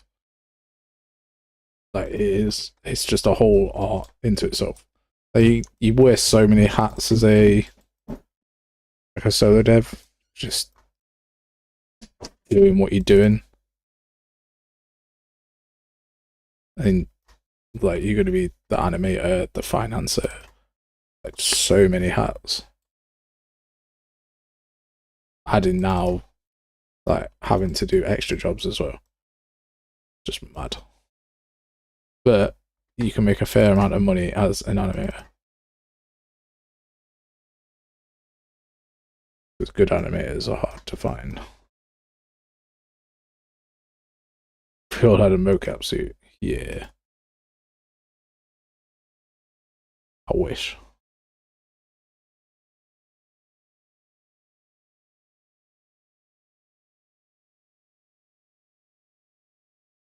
Oh, you piece of poo.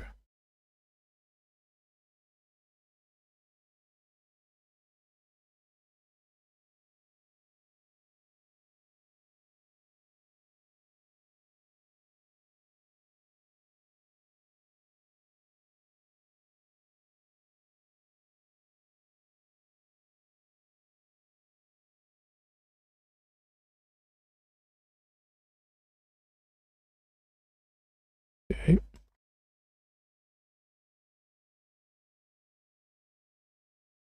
Come on. Where am I?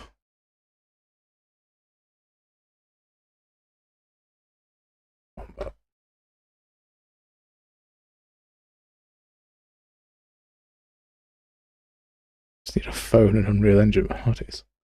What am I doing with a phone?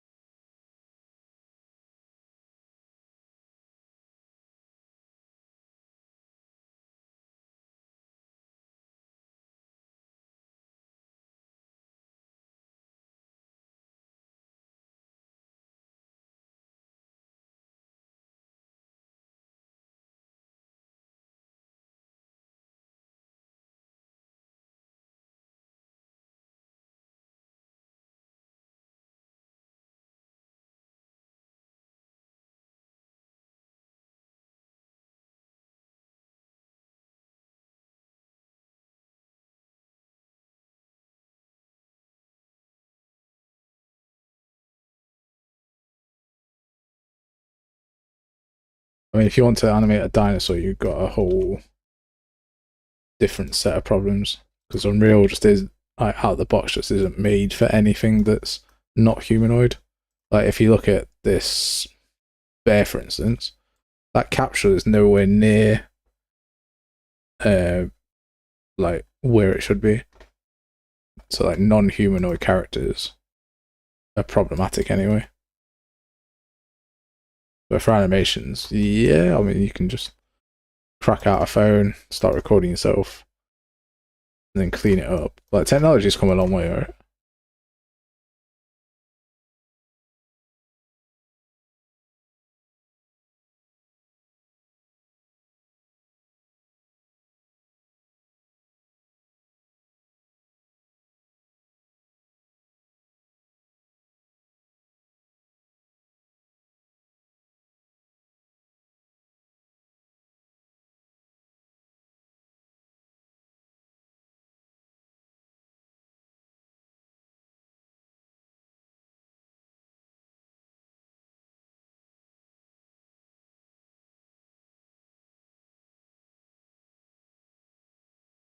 Mover does fix our capsule.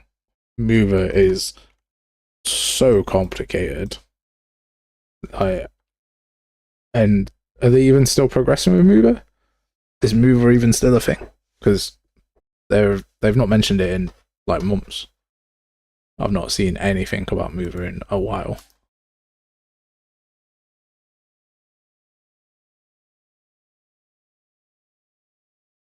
Like if they're still doing stuff on Mover, that'd be awesome. I've not heard or seen anything for a little while.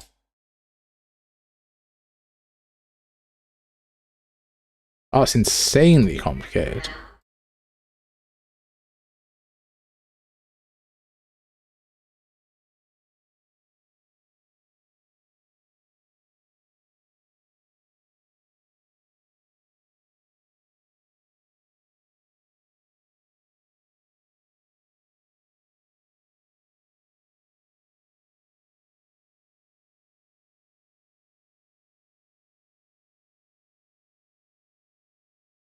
Yeah. Although the locomotor thing does the procedural stuff that is quite nice. I like locomotor if I could get it to work properly.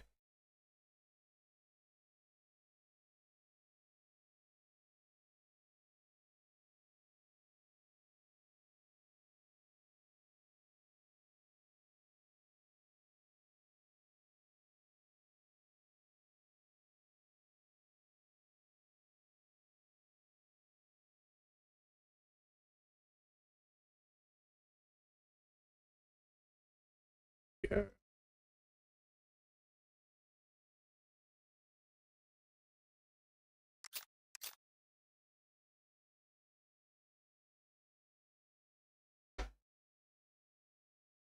Yeah. Why have you done that? Unreal, man. Unreal be having a day today.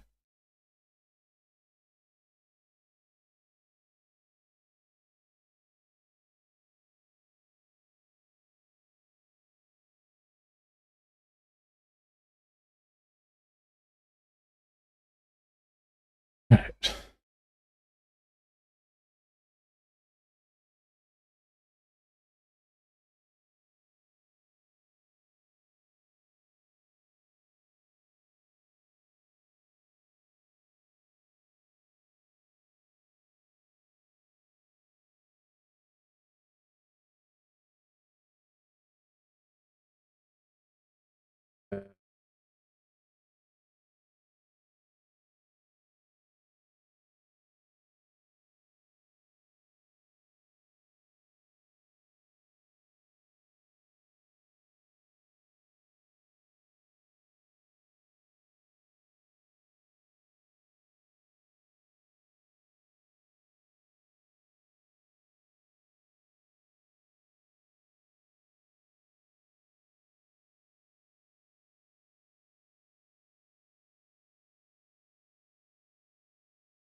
That's a reference to a hit 90s song. I can get behind that.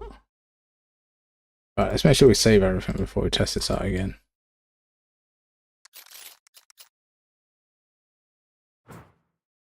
Cool.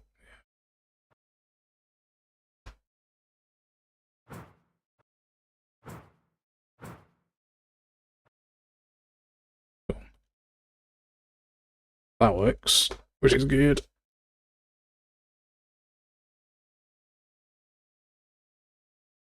Yeah, let's go. Why didn't you work?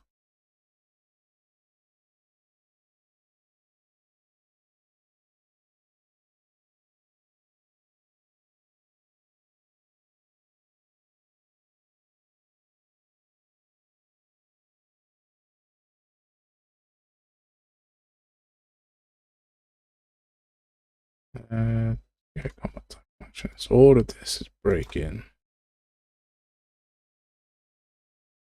Because this branch doesn't recognize this as a valid class.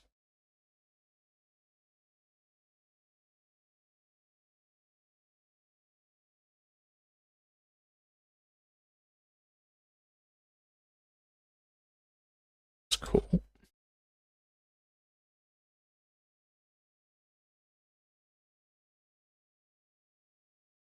Mm.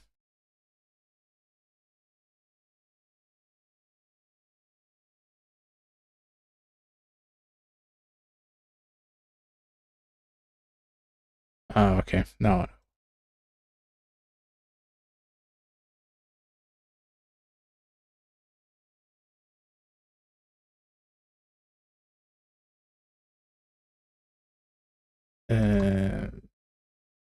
It's fine. It's because this is running inside the ABP constantly, and I don't want that.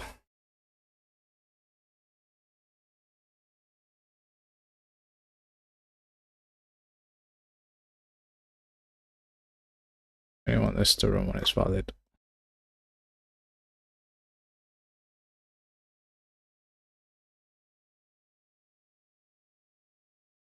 Okay.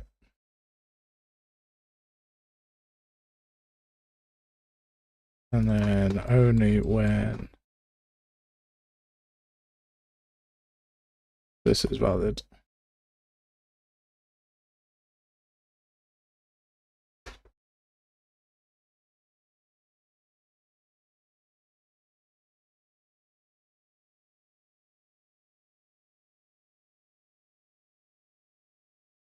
There we go. Fixing things one bit at a time. Beautiful. What a pain in the assholes. This prints out our quest stuff, which we don't need.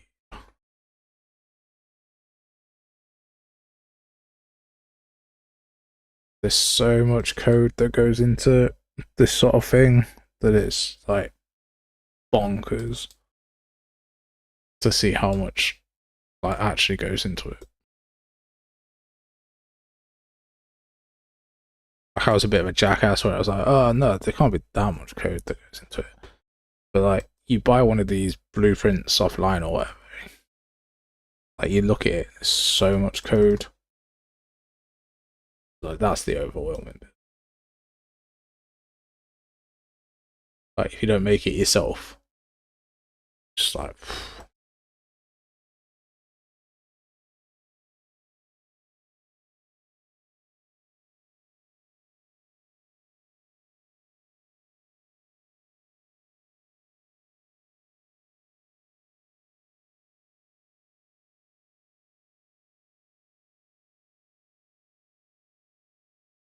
yeah. Starts doing so much work goes into it. Just so much. So I think people, like, it's easy to complain and be like, oh yeah, my favorite game is not as good as I want it to be. Just like, mate, try making one, man, because it ain't as easy as that.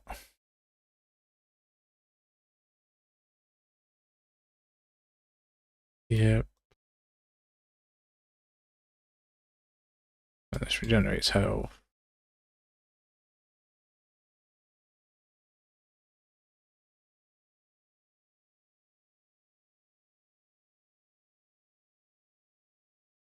Blocking power does this.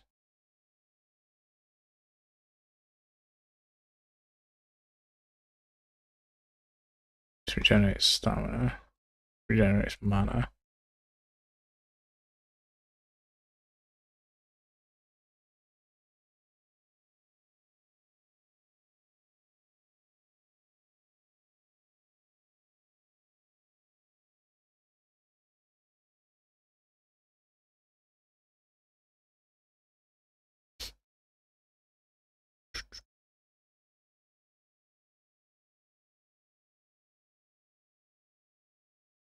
That regenerate. Health regeneration, mana, stamina.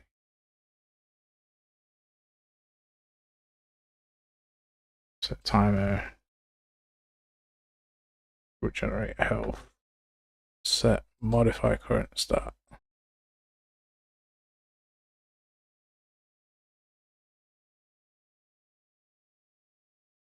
Carry capacity can be, I might remove carry capacity. Set current start.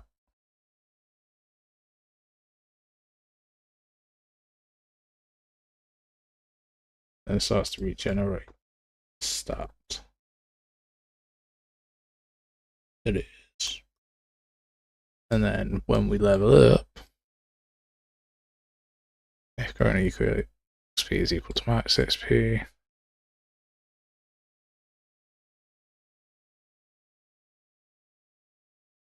then we set experience.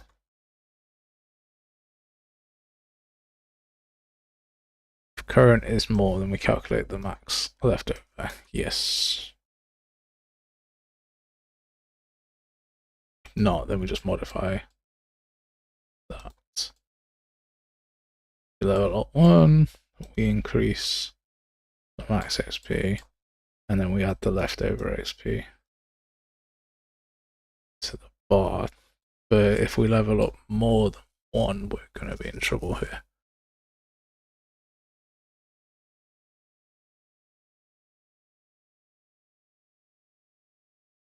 Set current stat.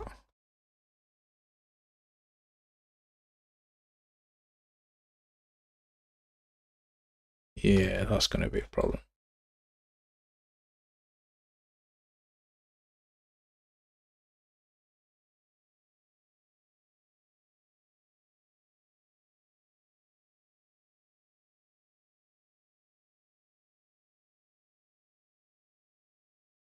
I might have to rebuild this.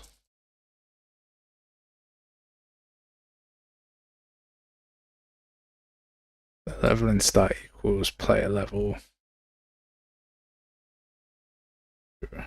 Then we go around again. I mean, the leveling stat will equal player level.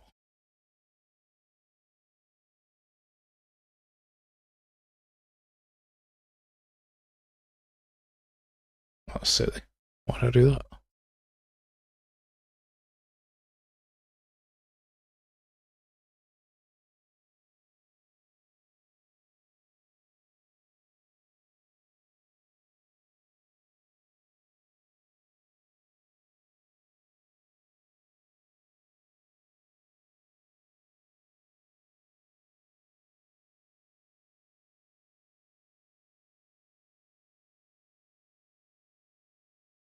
This is changing the stats based off the item details. And looping through. Yep. Gotta find the max stat, the current stat. Does this for base stats and max stats. And bonus stats. Cool.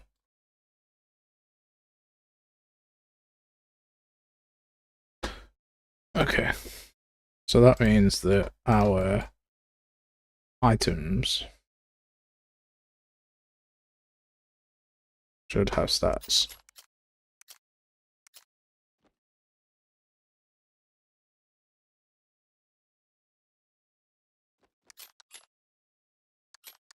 Optimize my levels. I haven't even got levels. I've got a playing world where I do all my systems, and then once I've got my systems down, I want to move on to the next phase of like making the world. Like once I've got like the quest system's done, the inventory's all done. Once we've got the enemy AI done, then we'll be in a good spot to do like a demo, and then I'll make a world, and then you'll see me dive in and make more like enemy tutorials and stuff. Not enemy, level design tutorials.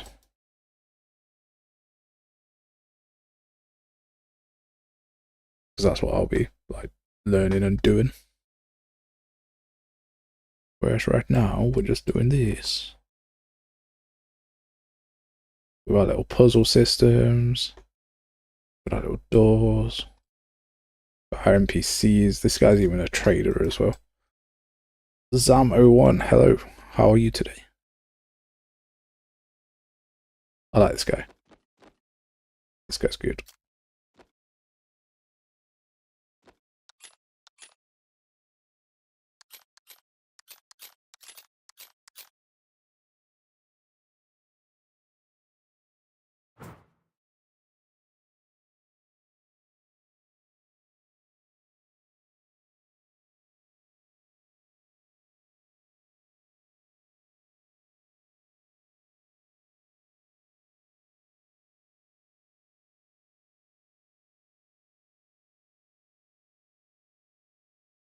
Thanks.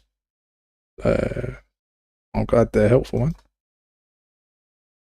Glad that you enjoy them.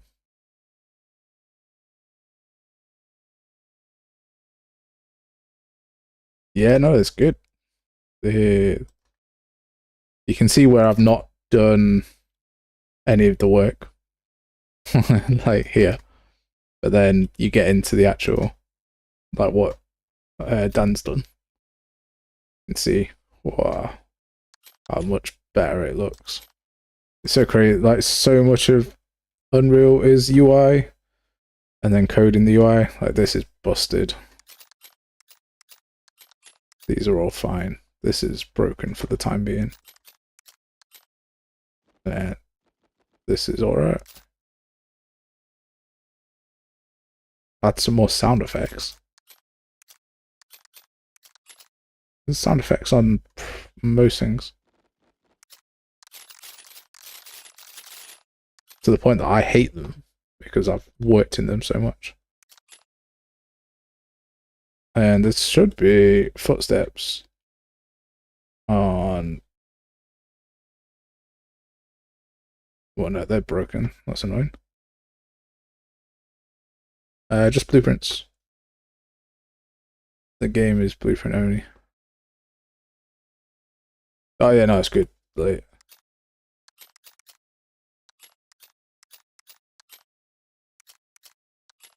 it's nice. We do good work. There's like a lot that needs to be cleaned up. Like it's not going to be a quick process, but for the most part, it's all right. I think my main problem is that I'm obsessed with making code as clean as possible, and it causes more problems than it should.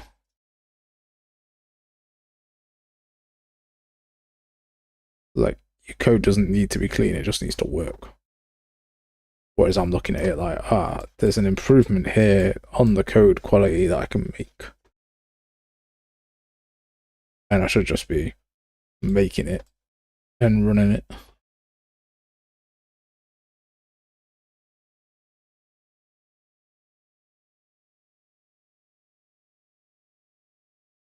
I love working with UI. No, I hate it. It's horrible.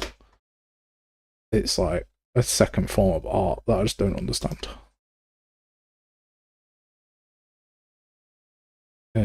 There was a problem that I was going to sort out. The HUD.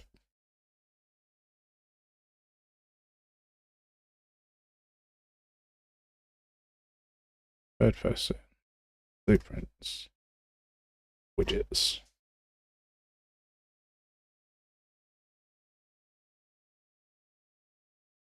Oh, like music and stuff. Yeah. But after a while of playing with like music on and stuff, I start to just hate listening to anything. So there will be like music and stuff when we're playing properly, but right now I'm just making.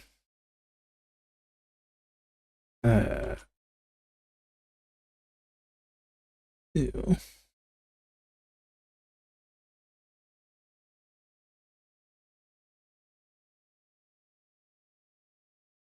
Can I do...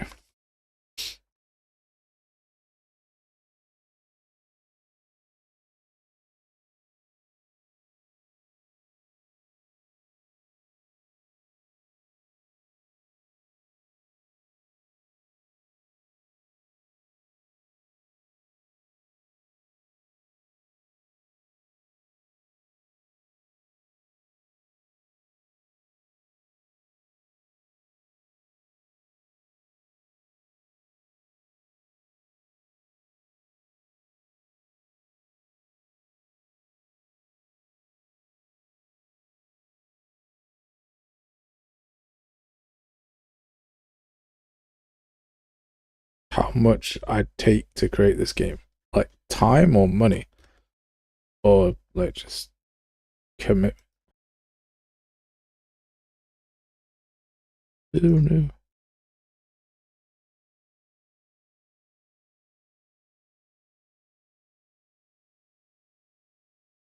know. So I started this. It'll be a year now, roughly.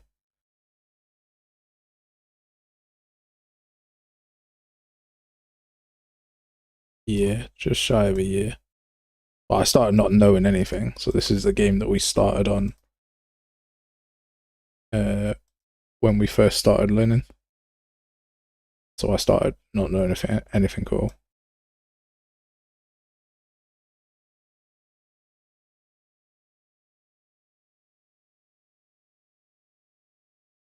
That's that one. That'll be why.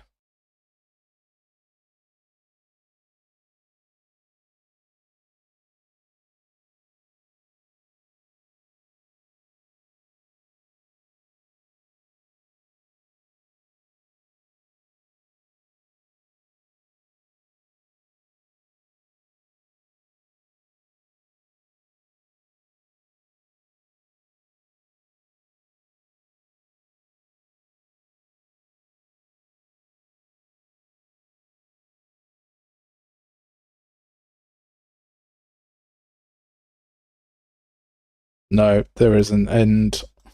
There will be an end to this. There has to be an end to this.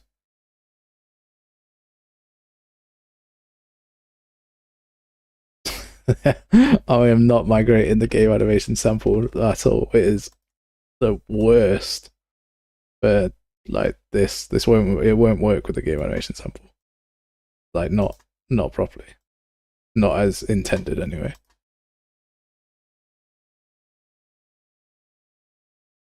There's not enough stuff for the game animation sample project. And this. See, I can't do UI for nothing.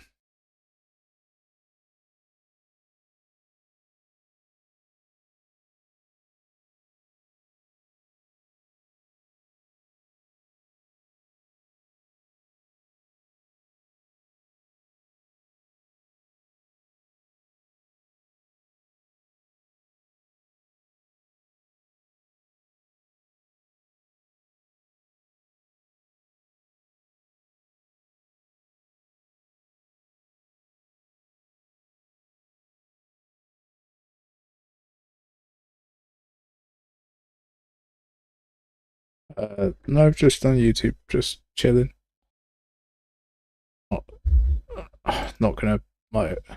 It's nothing serious, man. It's just game dev and chill, like chat game dev and relax. I'm not gonna stress out like getting on Twitch and doing all that. It's just doing too much, man.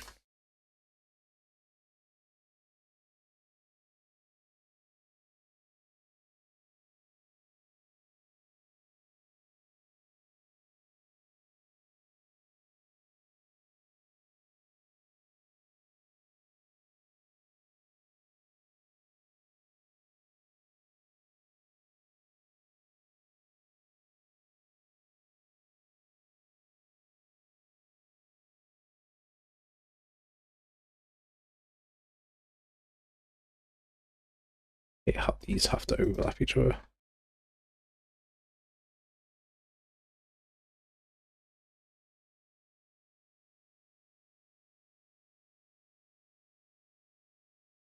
If you find one, point me out because like this looks awful.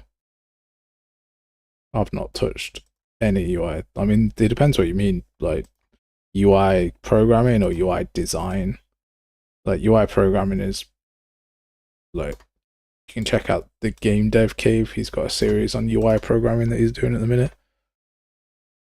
UI design, no idea. I think you'd probably have to learn some sort of like Photoshop or Blender type tool. There we go. That's a little bit better. It's not good, but it's a little bit better. I don't know why am I attacking that bear?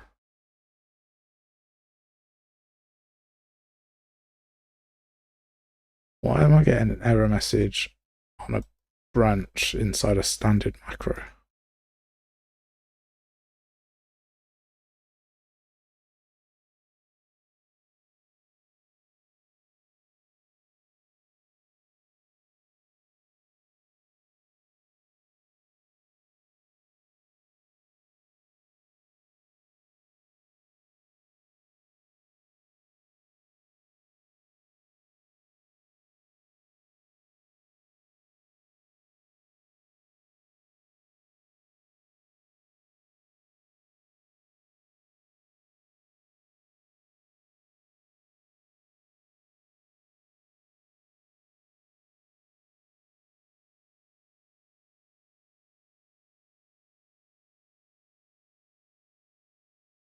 But let's just, because we're only going to have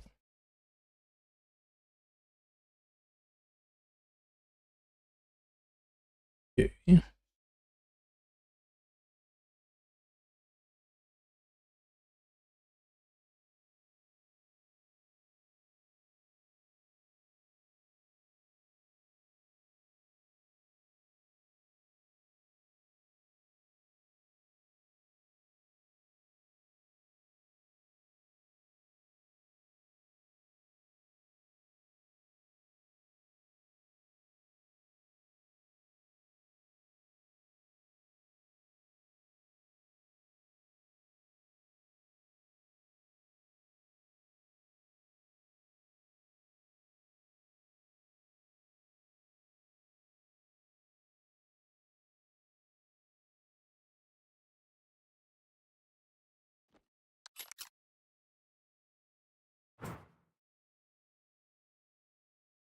Still doesn't like this branch inside it is valid node. What? Oh.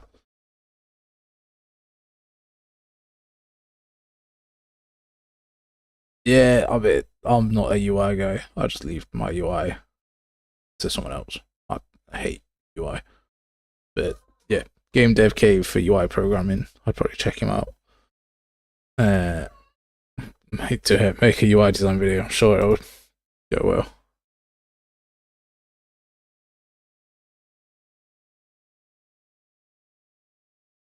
Yeah, I mean that's UI programming and UI in general.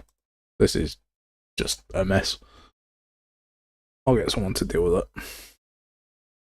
I've heard GIMP is nice to use, to be fair. Yeah. And Critter. I've got Critter, but again, it's just art. Just don't use it. Is valid, is not valid. But you're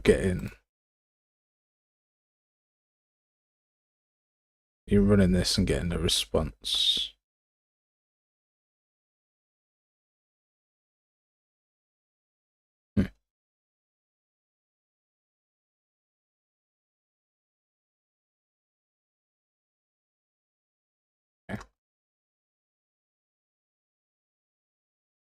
Right, so then it's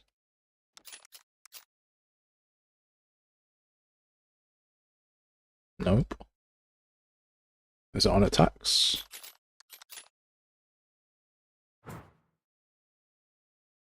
Yeah, so it's triggering on attacks. Blender hurts my soul. I did have to use Blender today for something actually. It was upsetting.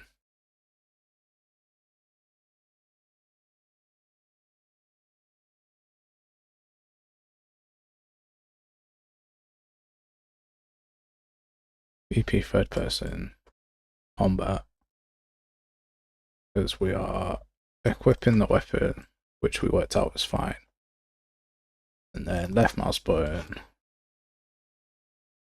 onto here.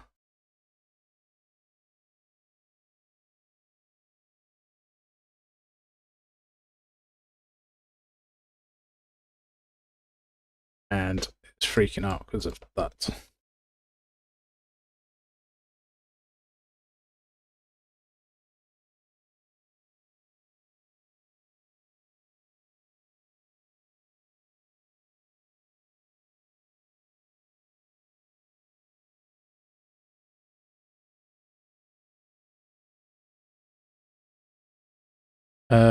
Why did I stop making short videos? Because shorts were doing alright, but they're not great. Like, don't want to do shorts, and I've never been bothered about reach or attention. Which is ironic, I know, considering I'm streaming myself doing this, but yeah.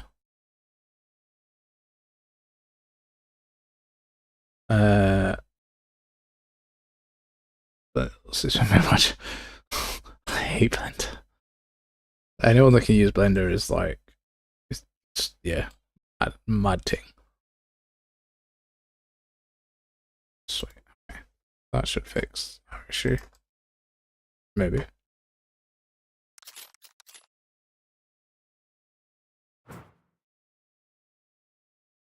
No. What?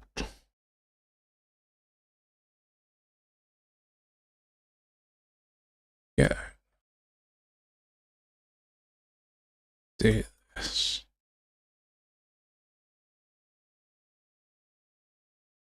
Yeah. Like there's nothing to shorts. Do it, man. Come back and show us the mastery of your animations. I'm excited. I wish I could animate. Animating would be so cool. When will I go live next? Don't know. I just whenever I feel like it, which isn't good. I try and like most Sundays, and then just whenever we're working on something.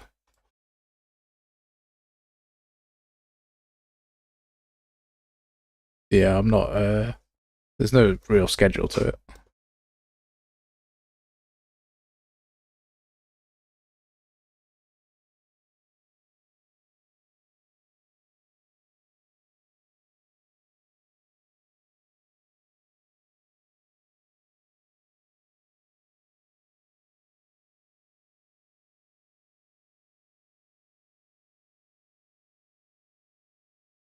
I appreciate it. I appreciate the support.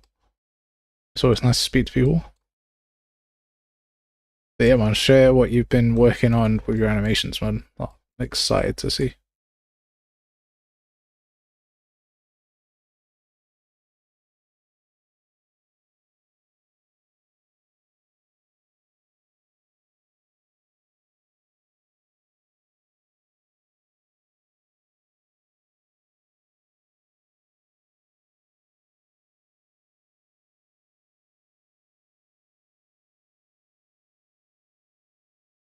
Okay, well, leave that for another day.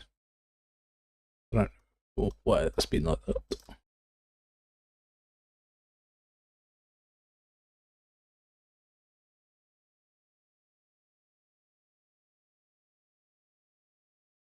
Left mouse button. Set this, check this. It doesn't have that. If it has the weapon equip tag, then we do that. If not, then we draw the weapon. And then it runs the montage. Sets all this. Does that. That should all be fine.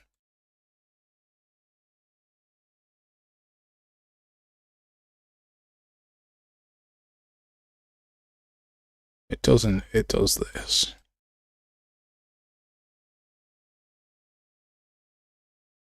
Guess that and plays on touch. What the f?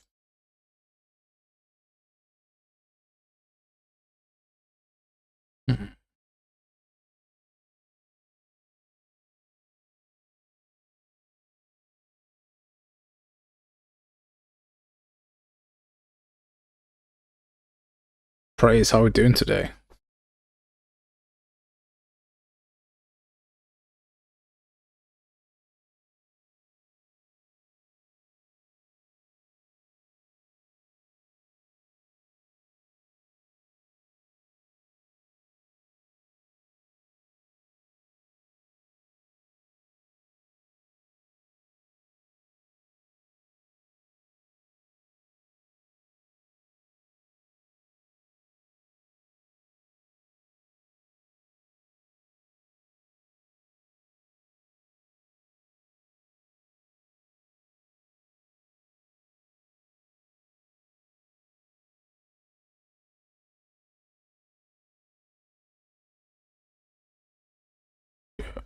So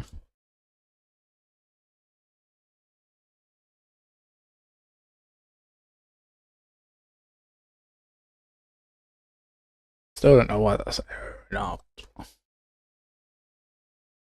which is more annoying to me.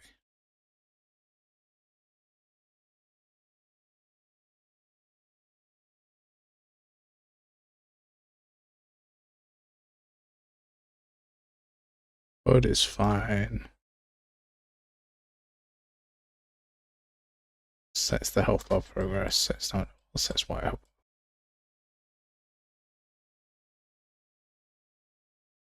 Let's get to the new percentage, that's fine. Ugh, so many stats, man. Gross.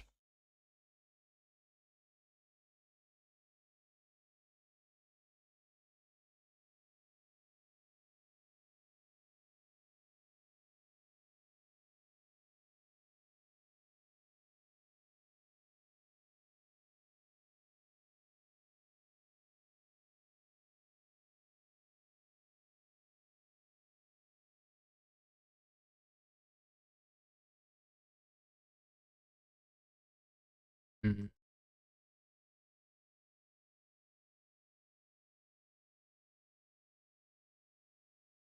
Okay. So, what is the plan?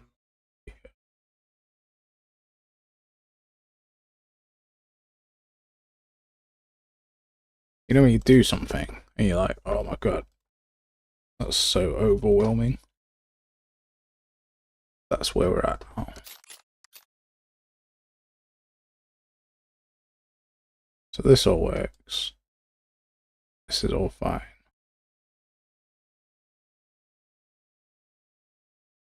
This all works.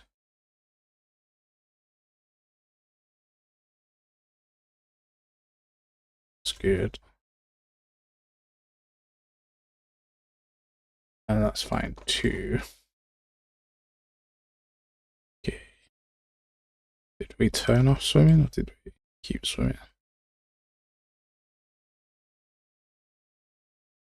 Kept swimming.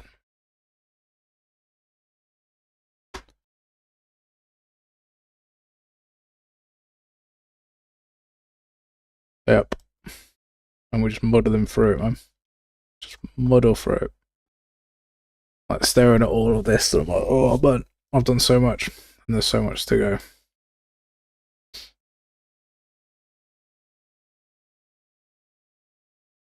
So yeah, it's all a bit much, man.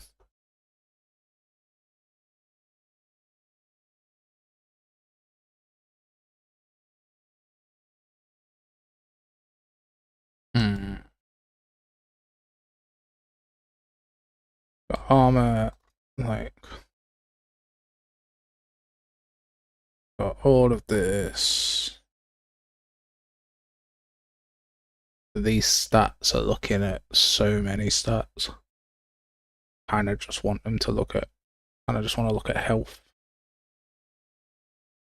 and stamina separately, mana separately.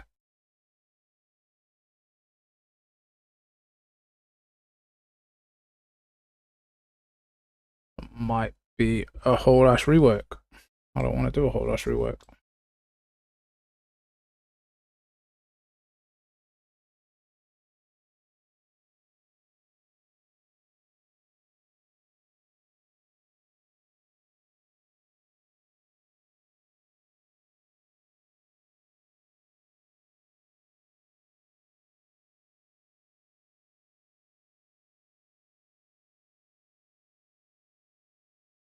Where is that?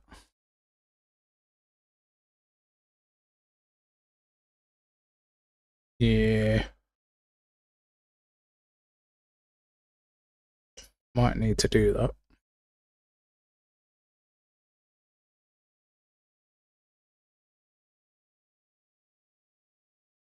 No, I bet that's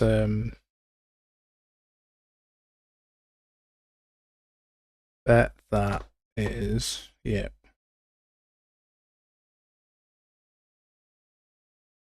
Found here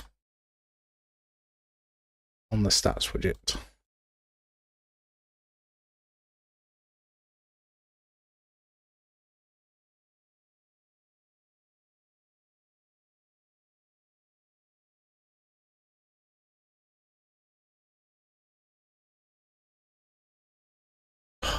You know, I'd like, you don't want to scrap something because you put so much work into it, but like it might just be better to scrap something.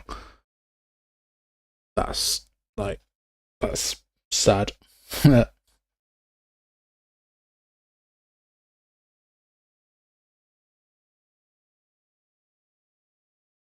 It may be better in the long term to downsize.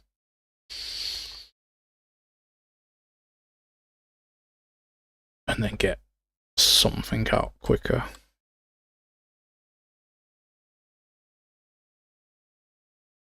Get a small scope and then work within that scope.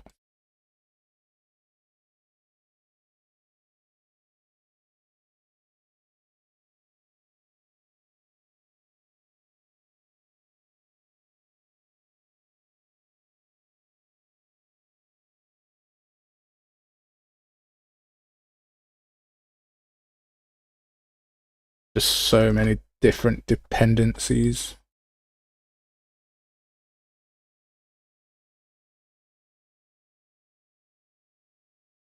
Like this stats component, everything references it. That's so bad.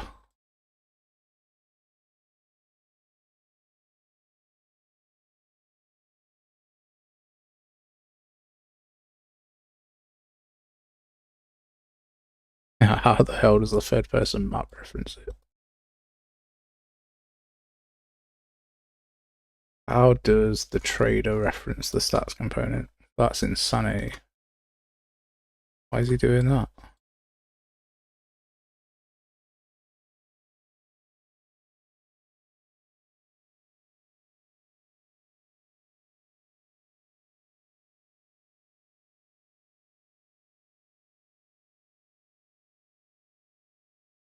The inventory component, yeah.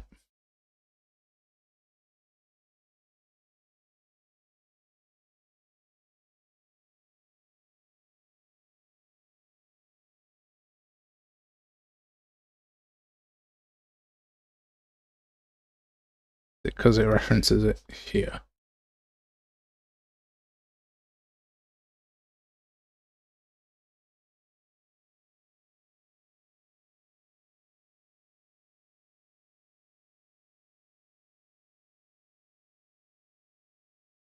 Some insane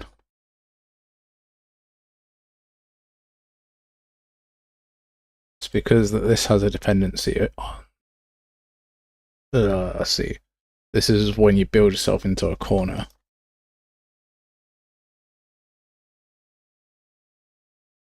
So the only thing that see that's all fine.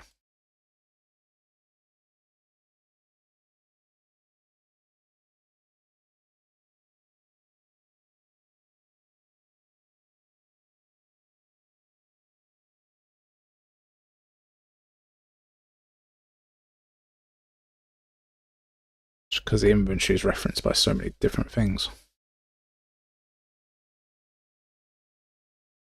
Okay.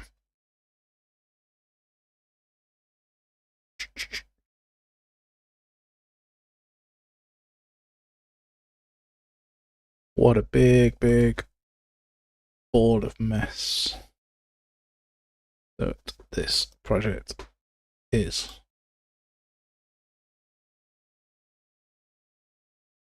Reference viewer.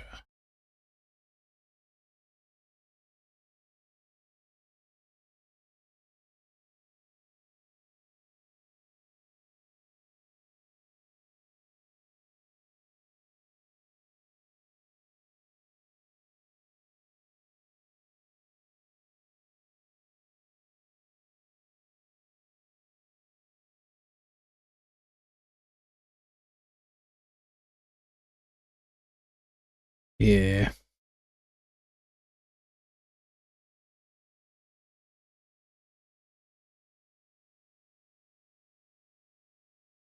We can make it less dependent on each other.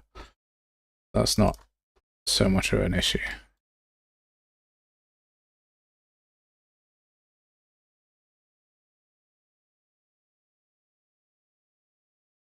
The hell's the game mode referencing?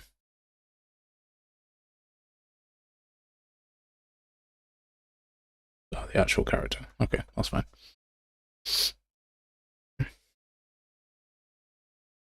Right, I'm gonna end it there. We've been going for nearly 3 hours, and I could do with a drink.